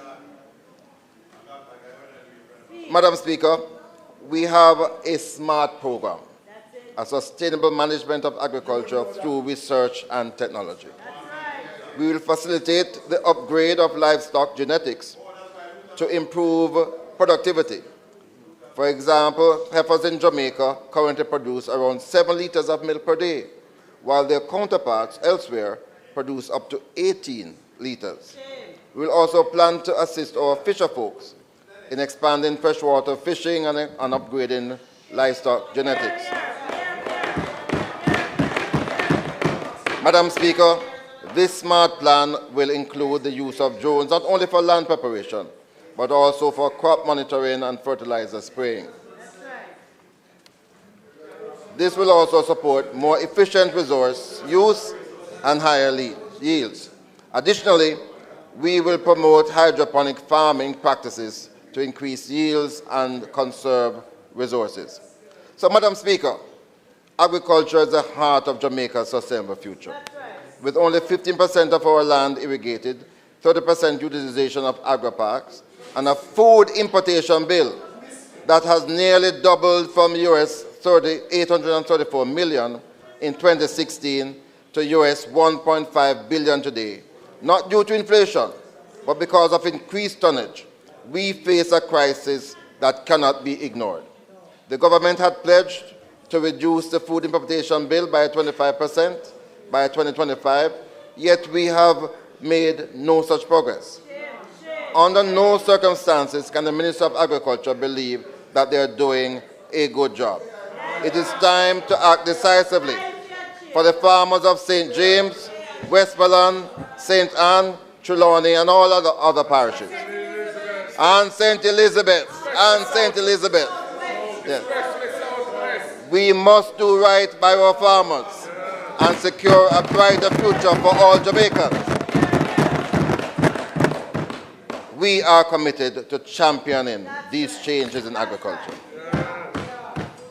So, Madam Speaker, I close this presentation with a deep sense of urgency and a firm belief that we have been running out of time. Jamaica is facing an energy crisis. We remain too dependent on imported fuel while the rest of the world surges ahead with renewables. We are vulnerable, we are exposed, and we are unprepared. We are also one of the most climate vulnerable countries on earth. Yet we behave as though we have the luxury of time. We do not. Rising seas, extreme droughts, and the stronger hurricanes are already here, and they are only getting worse. And Madam Speaker, our food security is hanging on by a thread. More Jamaicans are hungry today than a decade ago. Farmers are struggling, inputs are expensive, imports are rising, and still no clear plan to feed our people in a time of global instability. This is not just mismanagement, it is a failure of vision that Jamaica can no longer afford. We need bold, courageous, and competent leadership to move us from crisis to resilience. We need leaders who understand that energy, climate, and food are not separate issues, but the backbone of national security and development.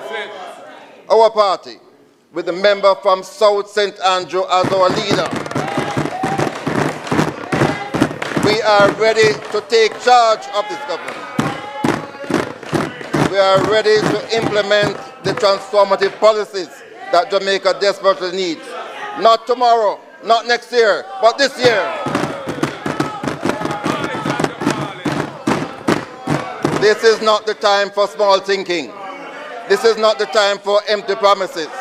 This is a time for change in order to progress real growth. And only the People's National Party has the courage, the plans, and the political will to deliver that change, so that our children inherit a country that is sustainable, sovereign, and secure. Madam Speaker, time come to champion change. Let's secure to make a future now.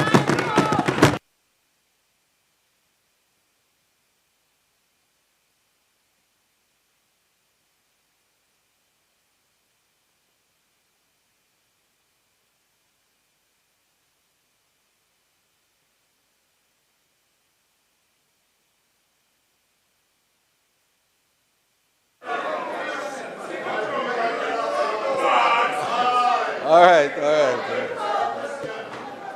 Madam Speaker. House Leader. All right. Madam Speaker, certainly that's one of the few speeches in this House that have really created a furor in this House. But Madam Speaker, I want to thank the member for his presentation. And in close, and Madam Speaker, I beg to move for the suspension of the debate until Tuesday, May 20th, when the Speaker will be the Minister of Transport. Members. Telecommunications. Members. The member from Portland Western, and he will be the only speaker for the day. May it please you, Madam Speaker. Thank you, House Leader. Members, the question is that the sectoral debate be suspended. Those in favor? Those against? The ayes have it. House Leader. Public business will now continue with the Minister of Finance dealing with the report on the insolvency JSC. May it please you. Thank you, House Leader. Minister of Finance and the Public Service. Thank you. Thank you, Madam Speaker. Madam Speaker, I now move for the suspension of the standing orders to enable me to take the motions, notice of which I gave earlier.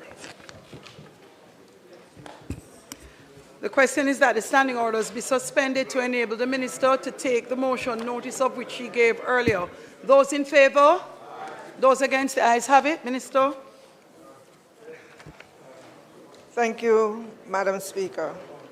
On the 25th day of November 2022, on a motion made by the Honourable Senator Aubin Hill, Minister of Industry, Investment and Commerce, the Honourable Senate passed a resolution to appoint a select committee in order to conduct a statutory review of the Security Interests in Personal Property Act, SIPA.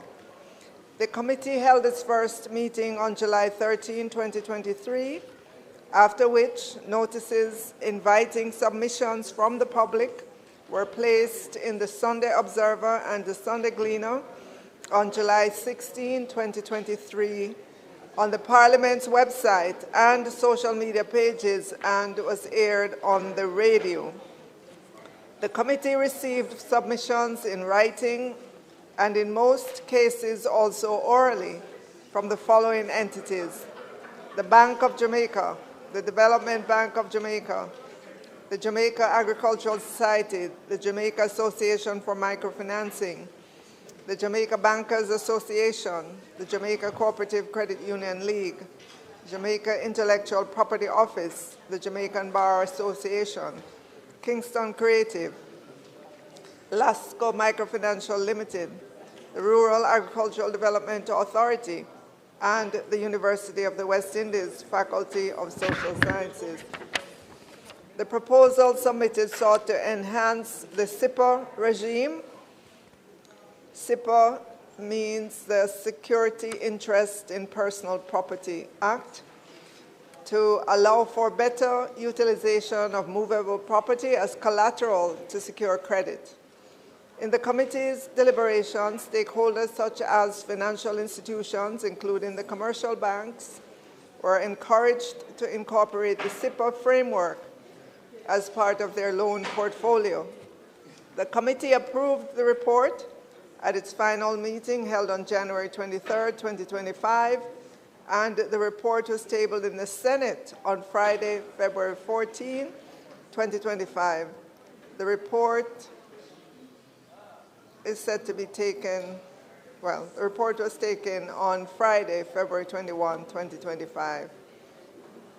The SIPA, which came into operation on February 2, 2014, creates a legal framework for expanding access to domestic credit and minimizing the risk of default on loans. Prior to its promulgation, well-established businesses and owners of conventional forms of collateral with easily verified titles, particularly houses, land, and motor vehicles, benefited disproportionately from credit access. Such assets were preferred because ownership could not be transferred without notifying a secured creditor whose interest would be protected. This preference placed new entrepreneurs and other borrowers at a disadvantage, potentially hampering economic growth. Madam Speaker, the Act therefore sought to streamline the process of using personal or movable property as collateral for a loan, to eliminate uncertainty regarding the pledged property or the entity to which it was pledged, and to grant a secured creditor the right to seize the property in the event of default. This would assist persons who did not possess the conventional collateral to use movable property to secure financing from lending institutions. Madam Speaker, the committee's general observations and recommendations are as follows. Number one, constraints relating to the storage and disposal of secured property. Several stakeholders identified the lack of a robust market for the sale of used items in Jamaica as a hindrance to their participation in the SIP regime. Therefore, the committee recommended that the SIP regime be improved by enabling individuals to employ various methods for the seizure and sale of assets used as security through a user-friendly online platform. This regime will allow for auctions to be held both in person and online, making the process more accessible. Number two, challenges arising from the difficulty of objectively ascertaining the value of various forms of personal and intellectual property. It was further observed that there is currently no structured approach to the valuation of crops, and while there are persons in Jamaica who have developed valuation expertise over time, there are not enough of them. Madam Speaker, similar challenges were identified in relation to valuing intellectual property.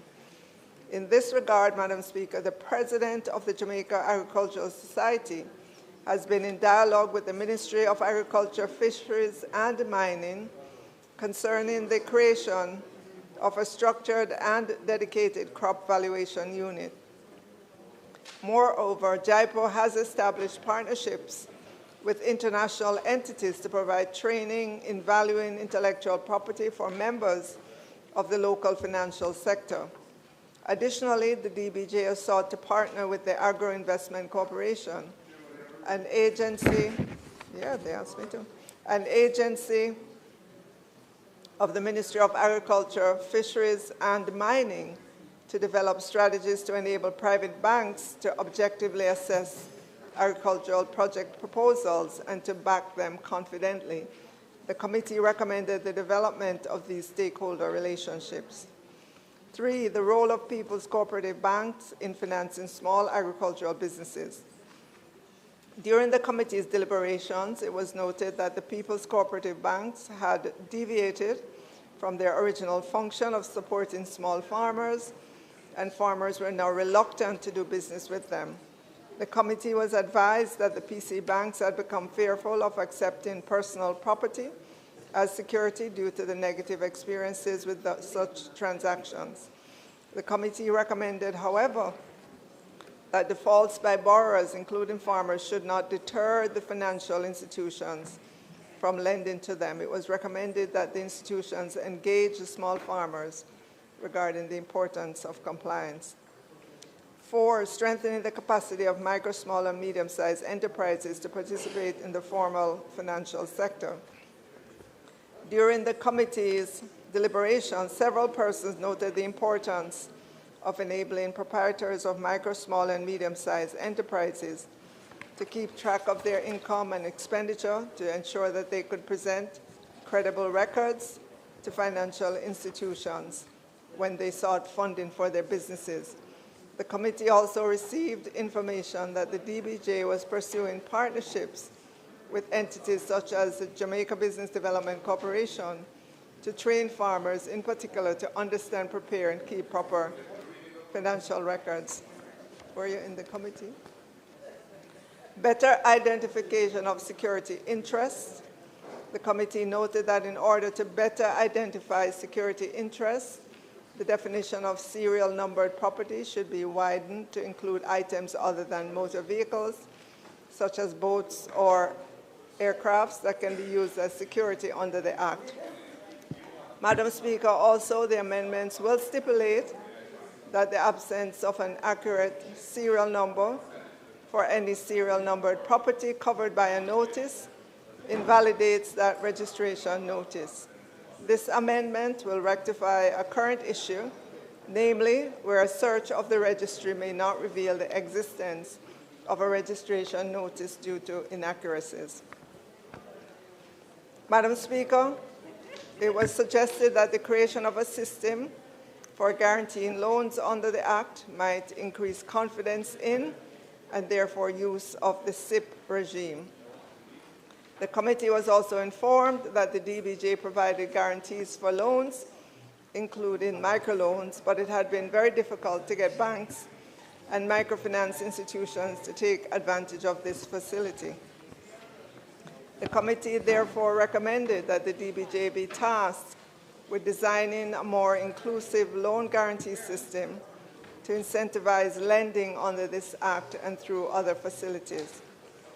Madam Speaker, the committee was pleased to learn that more women-owned businesses than businesses owned by men had secured loans under the Act.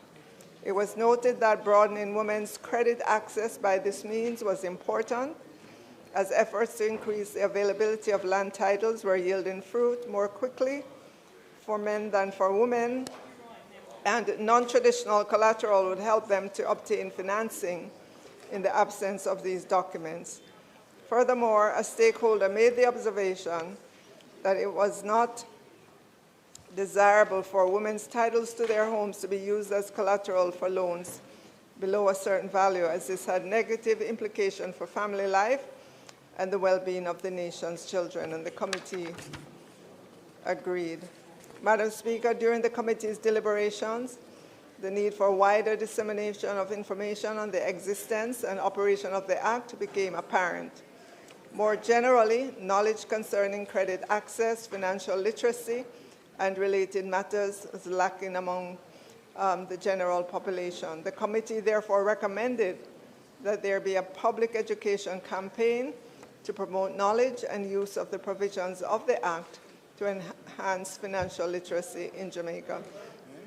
Other recommendations, Madam Speaker, is to expand the recognition of security interests, to promote registration, goods free of security interests. It was also proposed that the Act be amended to allow buyers and lessees of consumer goods whose value exceeds $10,000 to take the goods free of any security interest not perfect at the time of sale or lease. This will also promote the registration of security interest under the Act. The committee also recommended that the Act be amended by inserting a provision requiring secured creditors who agreed to modify the priority of the security interest in the Act to give notice of the said modification. The committee also proposed that the Act be amended to allow a secured creditor to sell one or more of the accounts receivable used to secure an obligation in the event of default, to provide the secured creditor with more options to recover in the event of default, and this is new. The committee also recommended that a secured creditor should be allowed to recover reasonable expenses of collection in the event of a default on a loan. Disposition of intellectual property, Madam Speaker, it was recommended that provision regarding the disposition of intellectual property be included to allow the secured creditor to determine how the amount secured by the intellectual property is to be calculated for the purpose of disposition. Further, Madam Speaker, recommendation was made that the Act should be amended to require that a registration notice specify the maximum amount of indebtedness that can be secured by the property identified therein.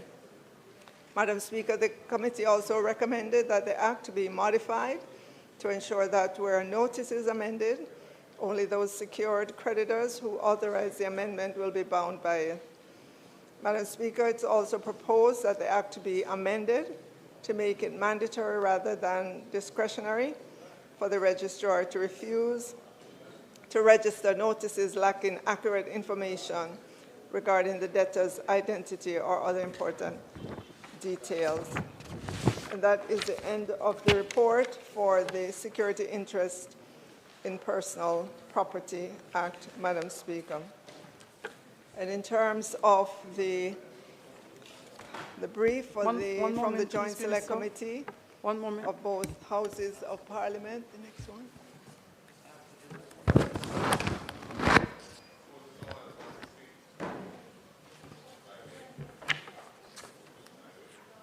Okay, Madam Speaker.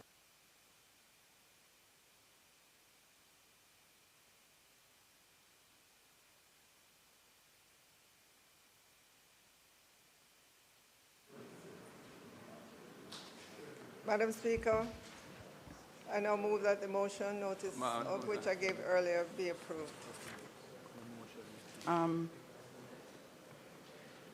Minister, contribution? No. Very The brief. opposition, the opposition leader would like to make a contribution. Madam Speaker, just a brief word on it. The Security Interest in Personal Property Act introduced a comprehensive new system for collateralized lending and extensions of credit in Jamaica. Prior to that, we had an old English law, common law-based system with various statutory elements to it which were different depending on the particular subject matter or type of asset involved. And what the Security Interest in Personal Property Act has done is to bring all of that, other than real estate mortgages, which have their own system under the Registration of Titles Act, but everything else pretty much is covered by the SIPA scheme. It's a coherent scheme as to how claims are to be ranked where they're competing security interests in an asset. And it's a web-based system for perfection, and it sets out all the legal rules relating to transactions involving secured lending. It is very complicated. The principles are straightforward, but some of the terminology is not. And when we were enacting this legislation, we were very fortunate to have the input of an expert, a Canadian expert, who was a well-established practitioner in that area of law in Canada. And our legislation drew heavily from the Canadian legislation. They have a similar model. It all really originates out of the US, Article 9, which was a real first attempt internationally to bring a coherent, codified system to secured lending, and then other systems built on that or derived from that, SIPA being ultimately one. I have had a quick look at this report, and I do think it's important that some technical expertise be brought to bear to review some of these recommendations to ensure that they fit coherently within the overall scheme and don't give rise to legal problems down the road. So I'm looking forward to that being done, and I'm hoping to be able to get an electronic copy of the report so that I can facilitate that process as well. This is vital to Jamaica's economy. The flow of credit is an important aspect of the flow of capital, which is underpinning economic activity, and therefore we need to ensure that the legislation that we're talking about here is streamlined, is coherent, is user-friendly, and fit for purpose. The other report that was tabled today, which I think the Minister is about to go into, is complementary in a sense. It covers a different legal regime, but both of these are relating to commerce and finance and the implications of it in terms of economic performance. So I'm sure similar comments would lie in relation to that report, because the Insolvency Act is also similar in the sense that it was built on a modern system, a codification of insolvency law, which in Jamaica's case, prior to the Insolvency Act, was based on some very old principles embodied in rules that had been derived under the old Bankruptcy Act, and which were really not focused on procedures to rehabilitate potentially viable enterprises that had fallen into financial difficulties, but were rather supremely focused on creditors getting back what they could from whatever assets were available. So that also, I think, needs to be carefully looked through from a technical point of view by people who know what they're doing, people who are experts in this area, because both areas are new, still new to Jamaica, and we don't want to introduce any kind of incoherence in what we're doing. And so I would recommend that we avail ourselves of that opportunity before enacting any changes pursuant to these reports. And I will make myself available to comment on any aspect of this as somebody who has been involved in it from day one. Thank you, Madam Speaker. Thank you, Opposition Leader. Members, the Minister asks that the motion notice of which he gave earlier be approved. Question is that the motion be approved. Those in favor? Those against? The ayes have it. Minister, you have an additional. Thank you, Madam Speaker. This next one is a report of the Joint Select Committee of both Houses of Parliament, appointed to review the Insolvency Act 2024. Madam Speaker, by way of background, Section 308 of the Act provides that the Act must be reviewed by a committee of both Houses of Parliament no later than 5 years from the appointed date as such. On July 8, 2022, members from the Senate were appointed to sit jointly with a similar committee appointed by the House of Representatives to carry out the statutory review of the Insolvency Act. Madam Speaker, the first meeting of the committee was held on July 13, 2023. During the review of the Act, written and oral submissions were invited. Submissions were made by the following groups: the Jamaican Bar Association, PricewaterhouseCoopers, Duncox, Attorneys at Law, Pattison Mayor Hamilton, Attorneys at Law, and Institute of Chartered Accountants of Jamaica. Support was provided to the committee by technocrats, including the Ministry of Industry, Investment and Commerce, Office of the Supervisor of Insolvency, Attorney General's Chambers, Legal Reform Department, and the Office of the Parliamentary Counsel. The proposal submitted to the committee seek to amend the Act to ensure greater consistency between the Act and the Insolvency Regulations 2015, simplify the procedures for insolvency practitioners, facilitate compliance with international best practice, correct errors in relation to references, and rephrase certain sections to make them more comprehensive. The report was approved by the committee at its final meeting held on December 5, 2024. Subsequently, the report was tabled in the Senate on January 31, 2025. Madam Speaker, for background, the Insolvency Act was passed on October 31, 2014, and established a legal framework which, inter alia, serves to create an environment that aids in the rehabilitation of debtors and the preservation of viable companies, having due regard to the protection of the rights of creditors and other stakeholders, and a fair allocation of the costs of insolvencies with the overriding interest of strengthening and protecting the country's economic and financial system. The committee gave specific recommendations. One, it clarified that a stay of proceedings upon filing proposals applies to all creditors, Section 5. Madam Speaker, it allowed the supervisor to certify a newly appointed trustee where that individual was appointed at the meeting of the creditors, Section 14. It provides for certain measures to be contemplated by the trustee in the drafting of the proposal, Section 16. It allows for the withdrawal of security or surety tendered with a proposal, Section 17. It specifies the purpose of adjournments of meetings, Section 23. Provides for the debtor's right of appeal to the court where proposals are unfairly rejected, Section 40. It allows the supervisor to issue a certificate where a proposal is approved, Section 39. It allows for the removal and replacement of a director impeding the acceptance of a viable proposal. That's a new section. It allows debtors to apply to the court for authorization to sell or otherwise dispose of property prior to proposal, Section 48. It allows for preservation of the supply of goods and services to the debtor by a critical supplier. This is a new section.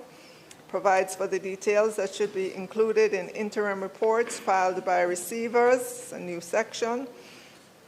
Requires the trustee to notify the registrar of companies of the grant of the assignment in the case of a company, Section 83. Allows the supervisor to issue a certificate of automatic discharge of first-time individual bankrupt, Section 139. It allows the trustee to apply for the discharge of the bankrupt by the court, Section 144. Requires the trustee to file a notice of compliance where the court makes an order for conditional discharge, Section 148. It provides for a prescribed form for claims by creditors, Section 155.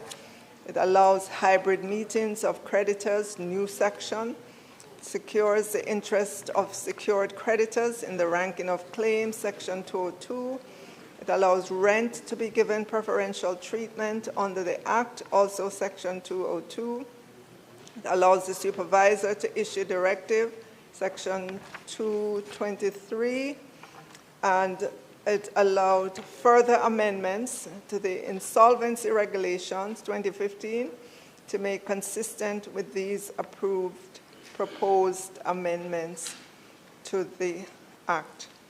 And finally, Madam Speaker, as a general approved recommendation, it was proposed that the Act be amended to replace the words 21 days with 30 working days throughout the Act to provide adequate time for the meeting of creditors to be held at various stages. Proposals were also made to amend the Act to correct reference and grammatical errors, rephrase provisions, to provide for greater clarity and prescribed forms. Thank you, Madam Speaker.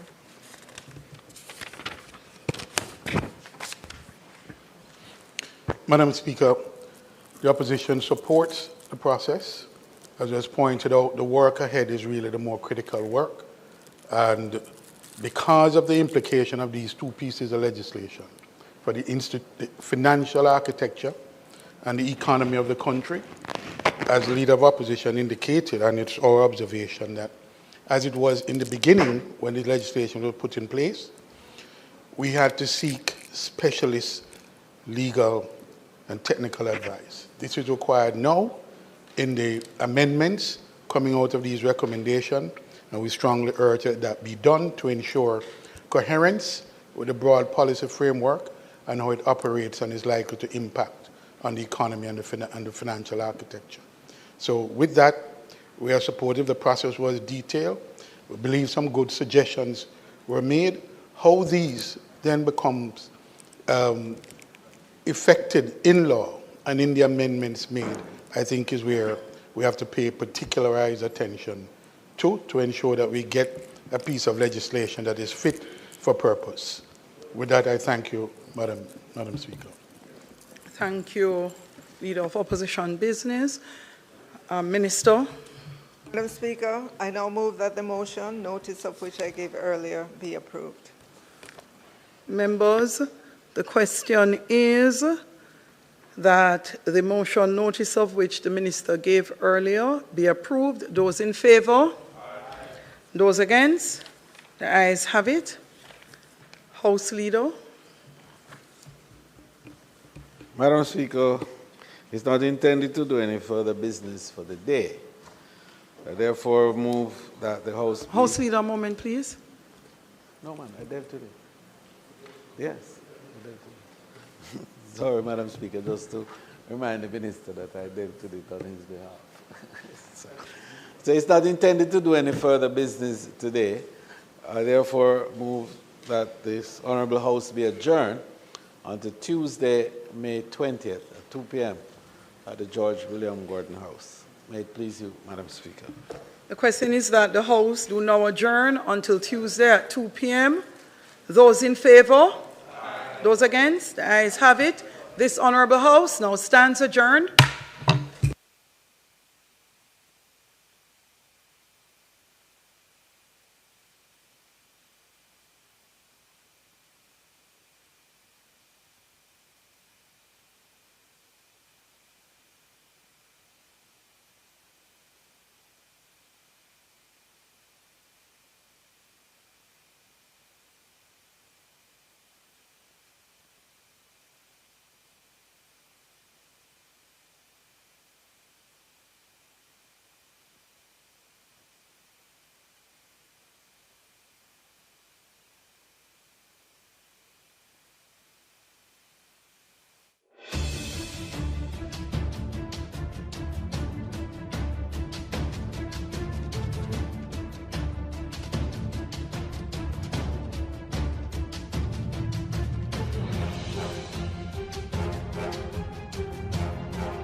which is equal to 156 kilograms.